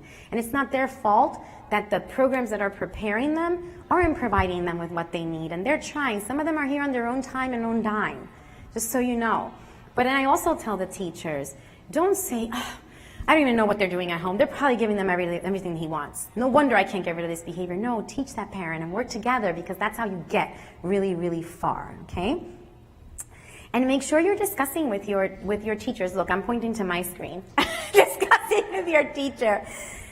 Where is this occurring? How often are you doing it? How long does this instruction occur? How are you teaching it? You want to know all these details because that's the only way you can be informed enough to understand even when they're reporting progress. Otherwise, anything can sound good, right? You also want to make sure you understand the data. You understand skill sequences so that when somebody tells you, well, we're so excited because since he has this many of this, we're going to start teaching him this. Even though we all want to hear those words, you also want to be proud when you're able to say, but how could you say he's ready for that when he only has this and it still takes him this long to learn new ones of those? So why are we moving to something harder? Because what seems like good news isn't always necessarily the good news. But if you don't know at least a little bit of what that looks like, or you can't ask somebody, then how do you advocate in that manner, right? Or how do you take something that they say, we're working on this, how are you working on that when my child still doesn't have these skills? Now you're able to advocate if you get some information on it, right? Don't settle for reports as, she's doing great, he's doing great. I don't want to know that he's doing great. Show me the numbers. Give me that data, right? There's this bag that's infamous and floats around at ABAI conventions, and it says, "In God we trust. Everyone else, show me your data." So again, I added for you just a slew of information of the things that work. This content you've heard on all the sessions of effective instruction, it's all the principles, it's the model that the Patent Autism Initiative is based on, all based on effective instructional principles and effective behavior analytic principles. I'm just going to summarize some of them. Sequential teaching from easy to hard, programming instruction in your schedules, organization of classroom materials, clear teaching procedures, checking to make sure that not only you have clear teaching procedures, but that they're actually doing it right. Because if you have them, but you're not doing them, then they don't work and you can't say it didn't work, right? So making sure students have high rates of responding. If you're in a classroom and you've been there for an hour and the student has responded twice, that's a big problem. High rates of responding, because the more we do, the more we learn. That's what learning is all about. Learning is doing. There's a quote for you.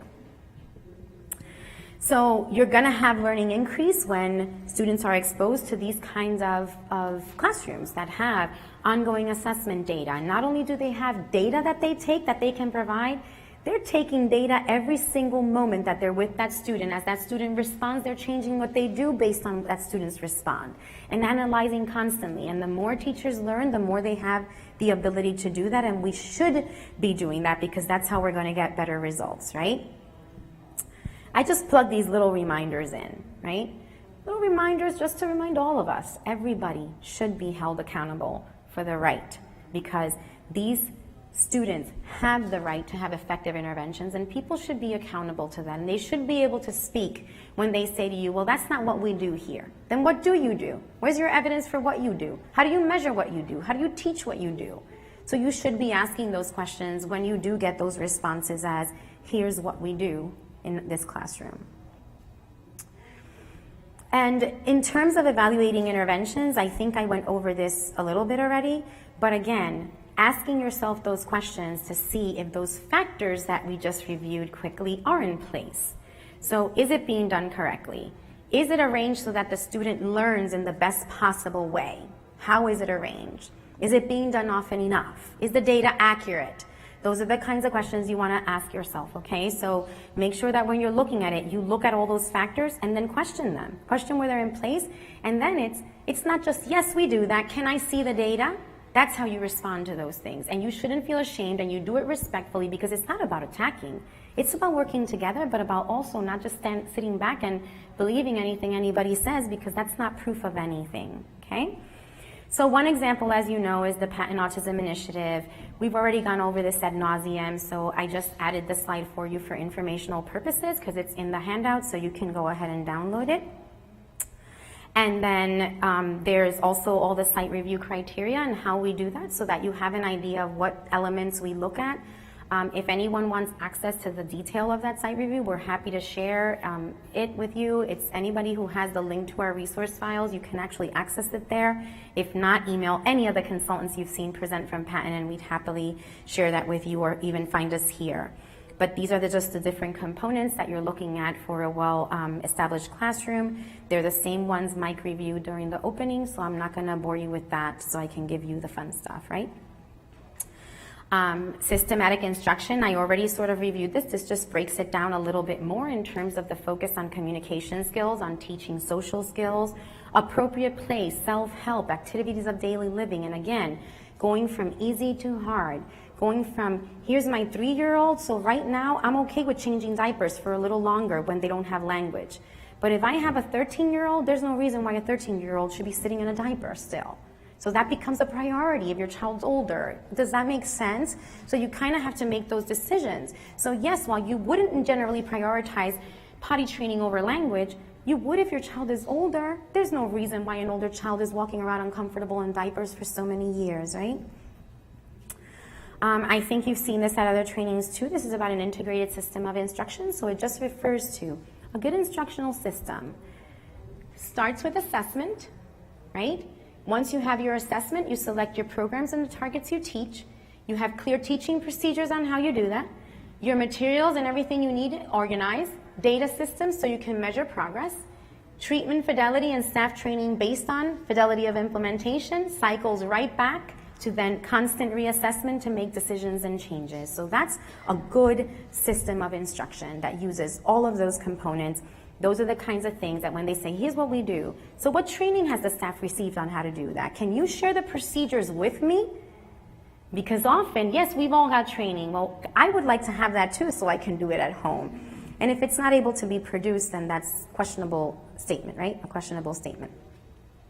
So these were also reviewed during the initial opening. They're just general skills that anybody would need, right? The ability to manage social and physical environments, assess skills, monitor progress, deliver instruction, and responsiveness to the student, of course.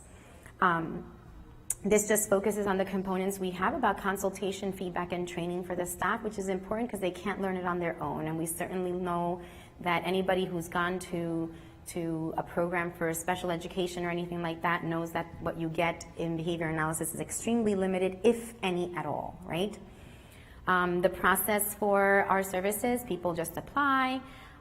Once they get accepted as a site that's going to get supported, then they come to an initial training. That's a 3-day intensive training where it's hands-on. Anybody who's been to it knows that. Then we do an initial site review to see the baseline of what they have implemented. They get consultation, feedback, modeling, treatment integrity checks, and then at the end of the year, we do the assessment again to see how our consultation and training has resulted. What outcomes do we have? So this is really a measurement of our consultation and teaching on getting effective implementation to occur, okay? In terms of accommodations, this is all I'm gonna say. Be careful.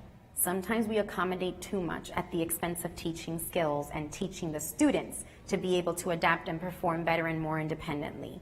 So I'm not suggesting we don't have accommodations. What I'm saying is you should always ask yourself, is the accommodation needed, number one? How does the accommodation work? And how does this accommodation build toward independence? How is it going to be faded out? Those are important things because we don't want crutches that are not needed there without it being necessary. So these are some common accommodations that we see very commonly. Sometimes they're there when they don't even benefit the student. I'm not criticizing anything particular. I'm not saying they're not beneficial. I'm saying there are many students who have them, and would they be necessary if we actually had accommodations that are more instructional accommodations, such as teaching at the right instructional level, making sure students are highly and actively responding, making sure we have clear procedures to teach, that we know how to correct when a student makes a mistake, that we take into account the motivation of the student's response. How can we get them to find instruction more valuable? So if you have all those factors, will we need all those other things that we do for students? And I don't really have the answer. What I do know is that when these things are in place in classrooms, students are more successful, respond better, and learn more. So maybe we don't. So again, just reminders, evidence should guide our selection of what is going to be taught, of the decisions we make. I don't mean disrespect to anyone. I always apologize when I ask, but show me your data. There's your next advice, write it down, show me your data. Make sure you become involved about your child's disability. Can you hold the questions to the end from here, and I'll write it down. I'll be happy to answer any questions, but I think if I don't keep going, we're not going to be able to get through some of the important stuff.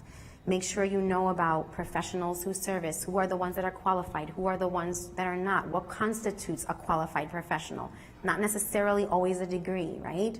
What are the controversies out there, special education law, and those acronyms and jargons at least have a cheat sheet. Patton actually has pamphlets for parents that have all the jargon spelled out. So when you go to those IEP meetings and they spit one out, hold on one second, just ask them directly, what does this mean? Don't feel, well, they're telling me, so I should know this.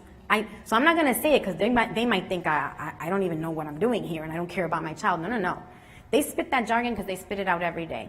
You ask if you don't know, or you say, hold on one second, I'm going to get my cheat sheet because I don't understand what you're saying. I need my dictionary interpreting here. So don't be afraid to do that.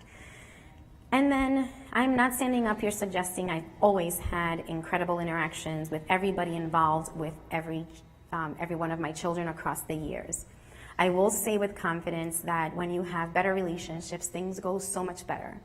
I have always strived to do everything possible to treat everyone with respect, regardless of the knowledge I have, to make sure that I establish a good relationship, and it's not always welcomed, but at least I know I tried every single time, and I can report to you it's worked most of the time.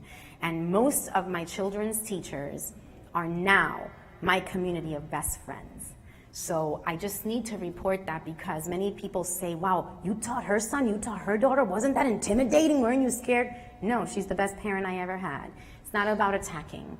It's about being respectful to each other, learning together through the process, and doing what's best for your child. So think positive, act positive, communicate with respect even when you're angry. Take a chill pill, cool down before you send that email. You can write the angry one, but then edit it before you hit send because it doesn't take you anywhere when you do that. It's disrespectful, and most people, they're probably more scared than you are. You know, that's just the reality.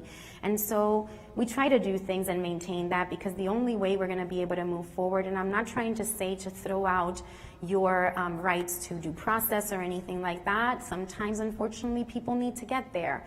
But sometimes, unfortunately, people get there without it being necessary to get there, and they could have gotten a lot more collaboration had they just communicated and spoken together. And don't be afraid to say, look, I'm not calling to attack or anything. I'm just worried, and I know you're worried too. I just want us to talk together so we can do this. You know, that we word, it goes a long way. Sometimes they don't take it, but, you know, you do what you can do. Make sure you're always communicating effectively. It really helps to take notes and write things down, even if it's bullet points, because I know how it annoys me when I leave a meeting and, oh, I forgot to say this. So take notes, and then also document what's going on so you can refer back. It's really wise after a meeting when people are just talking, I know they're taking meeting minutes, but to take your own notes and then send an email thanking everyone. I just want to make sure I understood everything clearly, so can you verify this was it? Because then it's the he said, she said afterwards when you say, well, you told me at the IEP meeting, and that's not the documentation you have, right? Priority, priority, priority. I told you this earlier. Make sure you're focusing on the critical issues first, on things that are doable to teach, that you can grasp and do something with. If you go for the hardest, you're going to be discouraged when you don't see significant progress, right? So for you and for staff, start little, go with doable, go with things they're going to be able to do, because less is often more, and you've all heard that saying, right? And last on this section, compromising, prioritizing, being respectful, communicating does not mean jeopardizing your child's education and progress. So basically, you try all your best, but you do what you need to do to stand up for your child, because that's what's necessary. I already spoke about this. Be a record keeper, keep documentation, send communications. I love emails. When I have them, I save them all in a folder, and now I can refer back to them. When somebody says, this is what we discussed, I just found the email, and here's what the email says. And it's not about proving anybody wrong. No, it's about keeping clear communication, because it doesn't mean that they're intentionally lying to you. They could genuinely not know what they think they interpreted something, and that's not exactly what happened. So make sure you document. And again, avoid that turning point of battle of the wills. Try to keep your chill pill. You know, there have been times I'm across the table and I'm biting my lip and I'm digging one foot into the other, and I just say, just calm down and keep your smile on. Okay, and okay, I think I understand what you're saying. Here's my concern. Those are ways to respond when you just tell them what your concern is versus, that's ridiculous. Those are the kinds of things that the moment you say that, I think it sometimes. I just don't say it out loud. No? Well, I hear what you're saying, but here's my concern. So you're saying this, but what about this? Those are better words to use when you're communicating with your team, right? And then I just thought I'd throw this in there really quickly because a lot of people struggle with it, and especially people who have children with more skills struggle, and I confess that even myself. But here's the difference, and I'll just tell you about this. When you have that debate of if there are any of you who have this, whether it's here or out watching webcast or watching it in the future on an archive, people struggle with, I don't want anybody to know my child has a label. What's wrong with it? Why should you be ashamed of it? Did you do anything wrong for them to have autism? No, you didn't. Here's the advantages of the label, and I'm going to speak from my heart. When that child doesn't have a label and is in the corner eating mulch, he's a weirdo. But when he has a label and you inform the students of that label and the peers and the teachers, now people are aware, and he just does that. Why don't you go and see if he wants to go on the swing with you so he can stop eating the mulch? That's how it turns, and instead of being bullied and criticized, and I'm not saying it's a shame bullying goes on anywhere, and we know, we can't, unfortunately, we haven't been able to eradicate it yet. However, we do know that with awareness comes more success in other peers being sympathetic and being good peer models, as opposed to now, especially the higher functioning ones, because sometimes they're hard to detect because they have all these skills, but then they have these kind of quirky things that make them stick out, and now they've kind of been pinpointed to be bullied because now they just look odd versus people being aware of what they have. So we've met students who've actually themselves shared with their peers about their disability. In my case, for example, I go in and I talk to the peers of my children very openly. I tell them, here's what happens, here's what they do sometimes. You don't have to feel sorry for them. Here's how you're a good friend. Here's what you do when she tries to grab something off your plate. You're just explicit. And if you do that, I mean, my kids are like the most popular kids in school. Everybody wants to be with them. People fight over who sits next to Sarah on the bus. They fight over her. I'm going to actually show you a picture, if I move quickly, that's going to make you laugh on what happened for Twin Day at my daughter's school.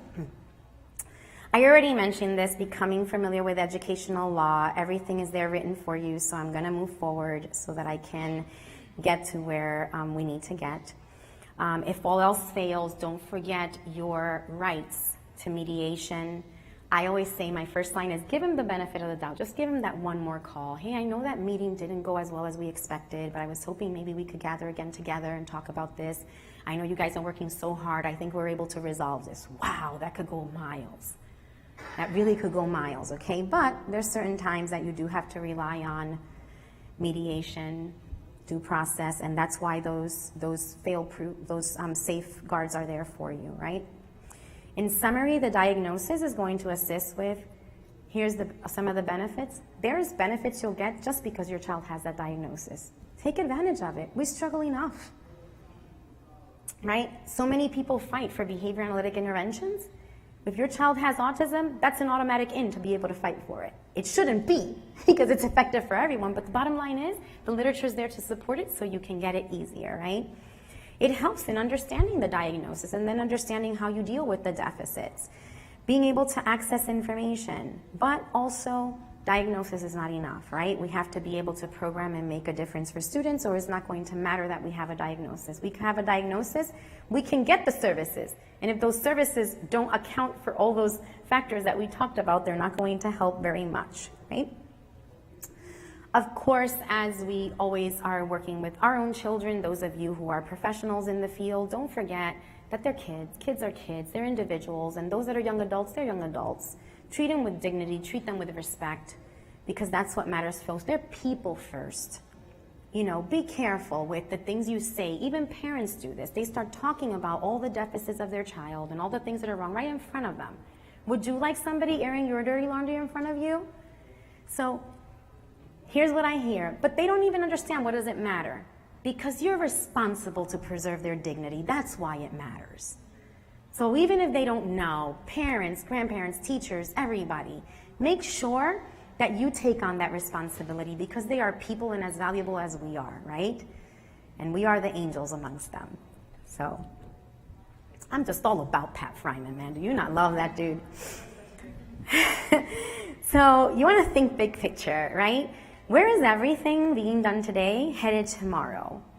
What happens with the annual IEPs is they tend to take a focus away from that long-term tomorrow. Isn't he handsome? Oh, wait, you don't even have the picture there. I don't know why that happened. Oh, because he's coming next. Oh, wait, you're going to see my handsome child.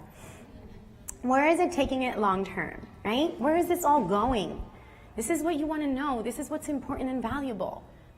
If you stay pigeonholed on just that IEP and what you're working on and there's no account for, so how is this going to impact his learning in the future? Where is it going? Don't be afraid to ask no matter how much it annoys them. I know I didn't, they say we do have to end the IEP because we have another IEP meeting coming. Send an email with your questions. That's okay to do. That's why we have all this social media and communication systems now. It's so wonderful. We don't have to put stamps on letters anymore. So here's Alexander for you. He is 20. On the 19th, he will be 21 years old. I can't even say it without stumbling upon it. Sorry. Alexander was diagnosed with PDD and OS. I was told, don't worry, because I went with concerns of him having autism. I almost forced the diagnosis. And the developmental pediatrician comes out after hours of evaluation and says, well, here's the good news. He doesn't have autism. He has what we call PDD and OS. Remember, he's almost 21. Back in those days, people were very reluctant to give a diagnosis that early. And little did she know I had the background I had. And I said, so what you mean to tell me is you don't dare give me a diagnosis because my son is not even 3 yet, but in a couple years, somebody's going to tell me he has autism. So, okay, thank you very much. I was so furious. And the reason I was furious was not because of me at the moment, but because of the parents she's telling that to that now walk out thinking then I don't have to worry. And they go and tell their family, hey guys, everything's okay. I was just over worrying. That's the worst thing you can do. So if anything, here's a lesson, guys. If you happen to still be young and have more children in the future, when you think something's wrong, do something about it. Better to be cautious than to not do it when you could have. You're not going to hurt him by intervening. You can hurt him by not intervening. And I'm going to show you why. Okay? So I had 2 dreams when I was a child. My very first, at the age of 3, when I blew out my candle, my dream was I wanted 2 things. I would always ask for 2, and I would always hope that I could get a freebie out of my wishes. So whether it was a penny in a fountain or a candle on a cake, these were the 2 things I wished for all my life that I can remember. I want a baby. I wanted one of my dolls to become alive, right? And I would wake up every day to see if it happened. And I loved babies even when I was a baby. And I wanted to be a doctor. All because of an experience that my sister was afraid of doctors, so they had to hold her down like amongst like 17 people, and I was like 5, and I said, I'm not scared, and pulled out my arm so they could draw my blood because I was like, I wanted to redeem our family name. And so they gave me all this stuff, and this little girl, look how brave she is, and I got lollipops and presents, and that's all it took for me to love doctors, right? Reinforcement. Anyway, I just loved it, and then it turned into, of course, a different motivation of wanting to help. And I got my medical degree at age 22, and it was amazing. And I was married just about three months before I graduated. And then it took me a really long time to get pregnant. It was harder than I thought. I thought this was a simple process. You know, I know how this works. Well, it didn't. And so after years of trying, I finally was graced with being pregnant with Alexander, and there you have it. How many people can say before they're 30 years old, I fulfilled my bucket list? I mean, here we are, 1 of 7. We're going to be the Von Trapp de Puglia singers. This is going to be all great. They're all going to learn how to play the piano. I'm going to buy one for them. I'm going to save for that, and we're going to be good to go. I mean, that smile you see, I can't even tell you. He was the happiest baby on the planet. He was interactive. He played, joint attention, you name it, he had it. And somehow, in the wink of an eye, just like that, one day my brother showed up. He always used to play with his pen, throw it on the floor, and then look at my brother and crack up, and he didn't do that. And I'm like, is he getting sick? What's going on? And slowly but surely, within days, he completely lost all of his skills that he had. When I say all, I mean all. It was like watching a body stay and the whole child die right in front of your eyes. And anyone who's lived that knows exactly what I'm talking about. So it was awful. The only thing he responded to was Barney. So if I came home and I wanted him to look at me, I had to come in singing a Barney song or he wouldn't turn his head, no matter how much I called him. It was bad, it was really bad. So my journey began. My grief was, I gotta do something about this, right? So I spent a lot of days not sleeping, and I quickly learned through research. I'm able to discern empirical research, so I did know I had to use ABA. What I learned though was that people saying they do ABA is not enough, right? That they have to be doing and using the principles the right way. And ABA stands for Applied Behavior Analysis. So using procedures without an analysis is no good. Sometimes you luck out, but you can't guarantee outcomes if you're not using the right principles. So I researched schools, started in a center-based program. He had about 50, 60 hours a week of service between school and home. And still, 2.5 years later, he couldn't talk, he had no language skills, and I keep still going to every training I can go. I said, there has to be more to this. Sarah, who I happen to believe is also beautiful, I personally don't know any kids who have these smiles that my children have. I'm just going to be blunt with you, but her smile lights up an entire room, and I have never met a child in my life that enjoys little things so much. That is the most beautiful thing about her. And this kind of depicts it. That picture you see there, that's when she woke up and saw snow. She loves snow. And it was like, you would have thought she was in Disney World. She loves to go camping. This is at what she calls the top of the mountain where she goes hiking. And this, like, I mean, look at them. Who gets so happy because there's flowers falling off a tree? Like, she just is gleeful about everything. So Sarah was my third and surprise child. And when I had my sonogram, they're like, do you want to know what it is? And I'm like, no, I know it's another boy. Actually, no, it's a girl. And the relief I had, I don't have to worry about autism. She's a girl. This is all fine and dandy. She's developing beautifully. She turns 2 and bam, the same thing happens. Just like that. So I thought it was all good, but after she was 25 months old, she started regressing at well, started with not responding to her name. Social withdrawal was the first sign. I knew it wasn't terrible twos. She's not, I know better than that. Everybody in my family thought I was paranoid. Professional colleagues of mine said, Amiris, you're worrying too much. I wasn't worrying too much. What's the difference? I said, come on, baby, come get me now. Because now at least I'm ready. I cried a lot, and I still do, but I was ready. So they are both extremely similar. They just love life. They all love similar things. They love the outdoors. They're like monkeys. They can climb on everything and its mother. They're fearless. And there's a ton. They love the cooking. They're like pro chefs. They love to help in the kitchen. Very similar. For those of you who have seen the VB-MAP assessment, they're VB-MAPs. You see Alexander's pre-VB-MAP in red. You see his post in blue. That's after 2.5 years, my friends, of ABA intervention, hours and hours and hours a day, okay? Here's Sarah, pre-VB-MAP in red. This is 1.5 years later, because now we know what to do. It was all ABA, was it? No, she had an analysis. She had sequential instruction. I knew what skills to teach so that they would lead to her learning more skills. I can't turn back time for Alexander, but I fixed it as I went along and changed what I could to make it all the better. Why did Sarah do better? Those factors I'm telling you. She had way less hours of intervention, but she didn't. She had more. Because even though she only had 10 to 12 hours a week of direct therapy, with what I had learned every day in our home, that's all we did. We live, we breathe it. And it makes such a difference. I would you get no dinner today if you just reinforced that behavior. No one in my family would eat.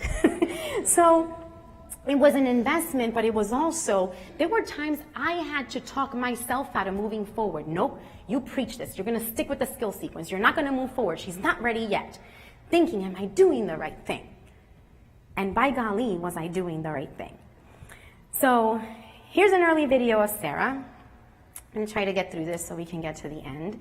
Just so you could see a little bit, I'm not going to play the whole thing. This was about a month into intervention, and she still barely responds to us.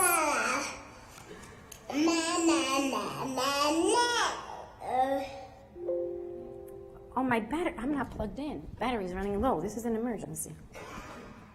going to steal this one, plug it in here, and bam. Okay. Okay. Almost good.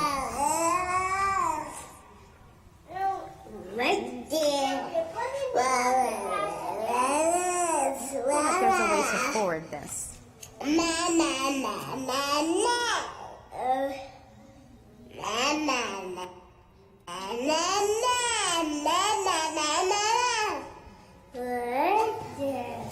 So this is now a few months into only doing natural environment training. There's no cards, there's no table. Table is for fun. D, E, You measure up. F. Here's a block. Stack the block. G, H, I. It's a gorilla. What is it?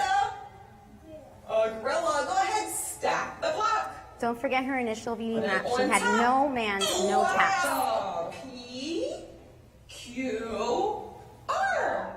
Yes, stack the block. Put it on top. Wow, it's getting really high.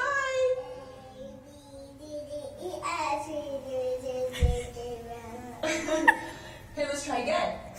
A, B, C, D, E, F, G, H, I, J, K, L, M, N, O, P, Q, R.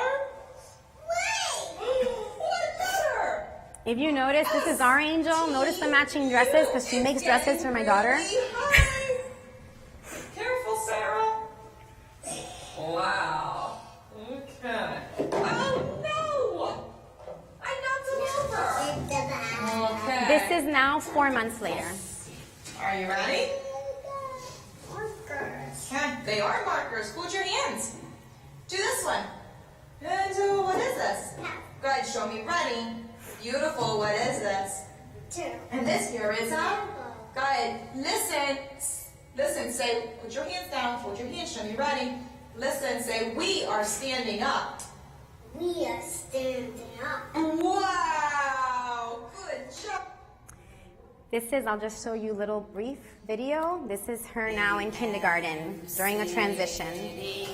Criss cross fashion, criss cross fashion, criss cross fashion. I am Nathaniel sitting, criss cross fashion. Can you sit like me? Take that. This is first grade math instruction. She's sitting right there. This word says two. Write the numeral that matches this word. Samantha, where are you first, please? Write It's a little low. It the says, this word says two. Write the numeral that matches this word. Write the numeral that matches this word. I'm looking for everyone's board on the signal. Ready? 1, 2, 3.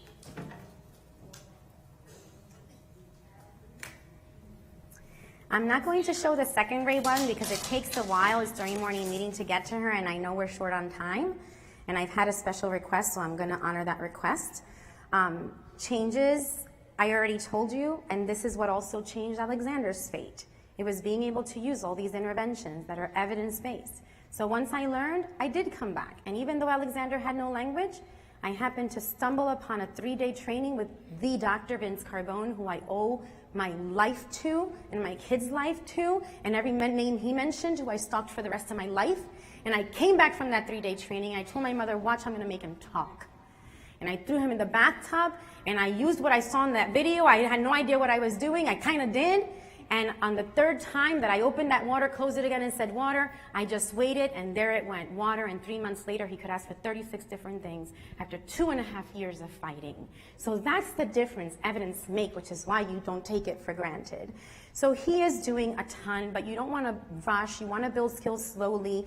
Even though independent skills are really important, We didn't go there until we fixed and taught all that language that then allows them. You have to keep your big picture in mind. Remember, you're trying to teach them how to make purchases, but they don't even know what cereal is. How are they supposed to find the cereal to buy it?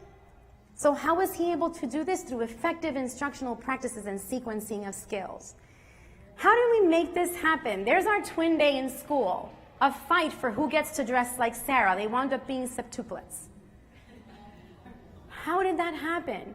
Why did Alexander get invited to homecoming and then go to Cheddar's for dinner?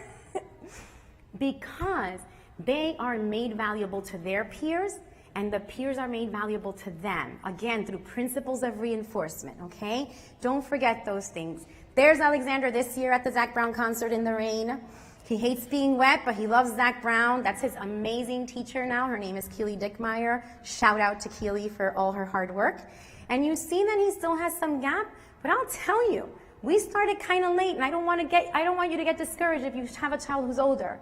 Because as long as you keep doing the best, you'll get outcomes. So don't be discouraged. Yes, he's not like Sarah, but he has a ton of skills.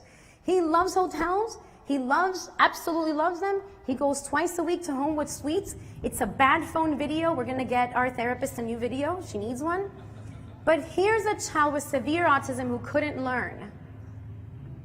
He folds towels at a faster rate than any employee in that laundry. He folds a towel, he stocks them in the fitness center and in the closet, he delivers them, he loads the dryers, puts them to spin, which he loves, he does vacuuming, and all that for an elevator ride and a Sprite. They are all excited about coming to Penn State. They love coming here. This was actually a video from last year. Wednesday, go to Homewood Suites. Thursday, go to the Penn State Conference Hotel. You see his Indian talk. He says, Wednesday, go to the Homewood Suites. Thursday, go to Penn State or Conference Center Hotel. So even with his limited skills, he's learned the concept of times, of days, etc. So this is Sarah today with her peers. That was her during the field day playing tug of war, during a trip with her peers. What does this mean? She's able to access so many things because the language allows her to access these things, right? There's no way I could have ever dreamt of allowing her to go on this extremely dangerous matrix when we went to Myrtle Beach, but she's able to follow those directions they gave her. She's able to, I was dying at the bottom, but how can she access those opportunities to enjoy those things, to go to Spooky Nook, if she doesn't have the skill sets to follow the directions and remain safe? This is why, my friends, it makes a difference to keep your eye on the big picture of where they are going, okay? So become as knowledgeable as you can. Ask questions. Don't settle for we think, we feel, this is the way I do it, because it's too important, okay? So ask yourselves those questions that we talked about. Seems like a lot? Yes, it is. Don't discount the outside services. We talked about that already. I'm going to forward these slides because I had a really special request. I'm going to bravely do this. I haven't sang this in a really, really long time, but I did a closing keynote here a few years ago, and I wrote a song for my kids, and somebody in the hallway asked me to please do that today, so this is what I'm going to end with, even though I know I'm going to take 2 minutes extra. It speaks to the message. I'm going to try to get through this, because when I sang it the first time, I had to sing it like 1,000 times before I can get through it without crying.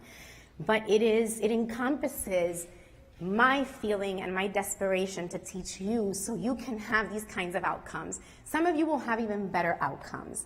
So hopefully this will all work and I won't mess up too bad.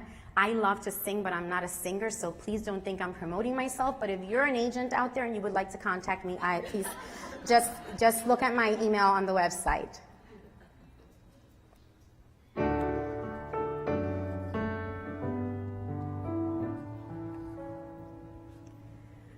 Oh, how it hurt when they gave me the news. I was so very afraid I'd never hear them say, "Mommy, I love you" on Mother's Day. I would have given my life to see her dancing ballet, cheer him on at the games, take him on his first drive for his 16th birthday. But it wasn't my choice to not give them a voice. All my dreams fell apart, I didn't know where to start. I still remember the pain, how it crushed my heart. Spent days and nights, found many things I could choose. How would I know what to choose what's right and not lose the one that turned out to be what was best for you? I'm glad I made the right choice. Now you have more than a voice. There is so much you can do and so much you can say. Yes, even mommy, I love you every day. Why would I lie? It wasn't always a breeze. I didn't do it alone. There were some friends down the road who taught you much of what you know. And to them I much owe.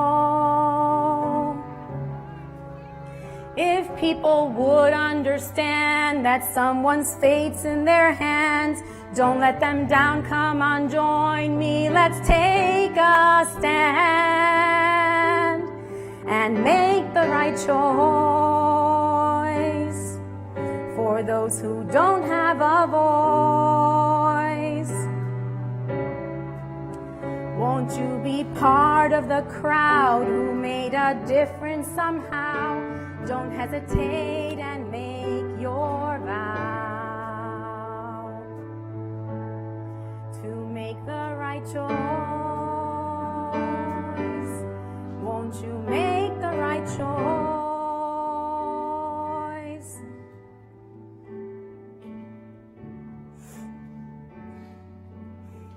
I beg you, make the right choice. Sorry, thank you.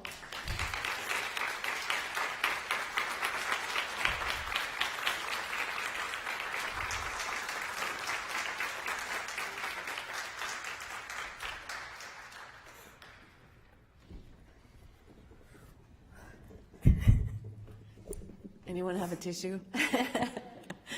Oh, man. So you can see what I mean. I've learned so much from this wonderful lady, and if you get the chance to talk to her more, I'm sure you will just appreciate everything that she has ever done and continues to do for everyone that comes into contact with her. I have to find the code. Sorry, I'm a little disheveled. Okay, here I am. Okay, so the code for this session is B as in boy, O-S. BOS 356. Thank you.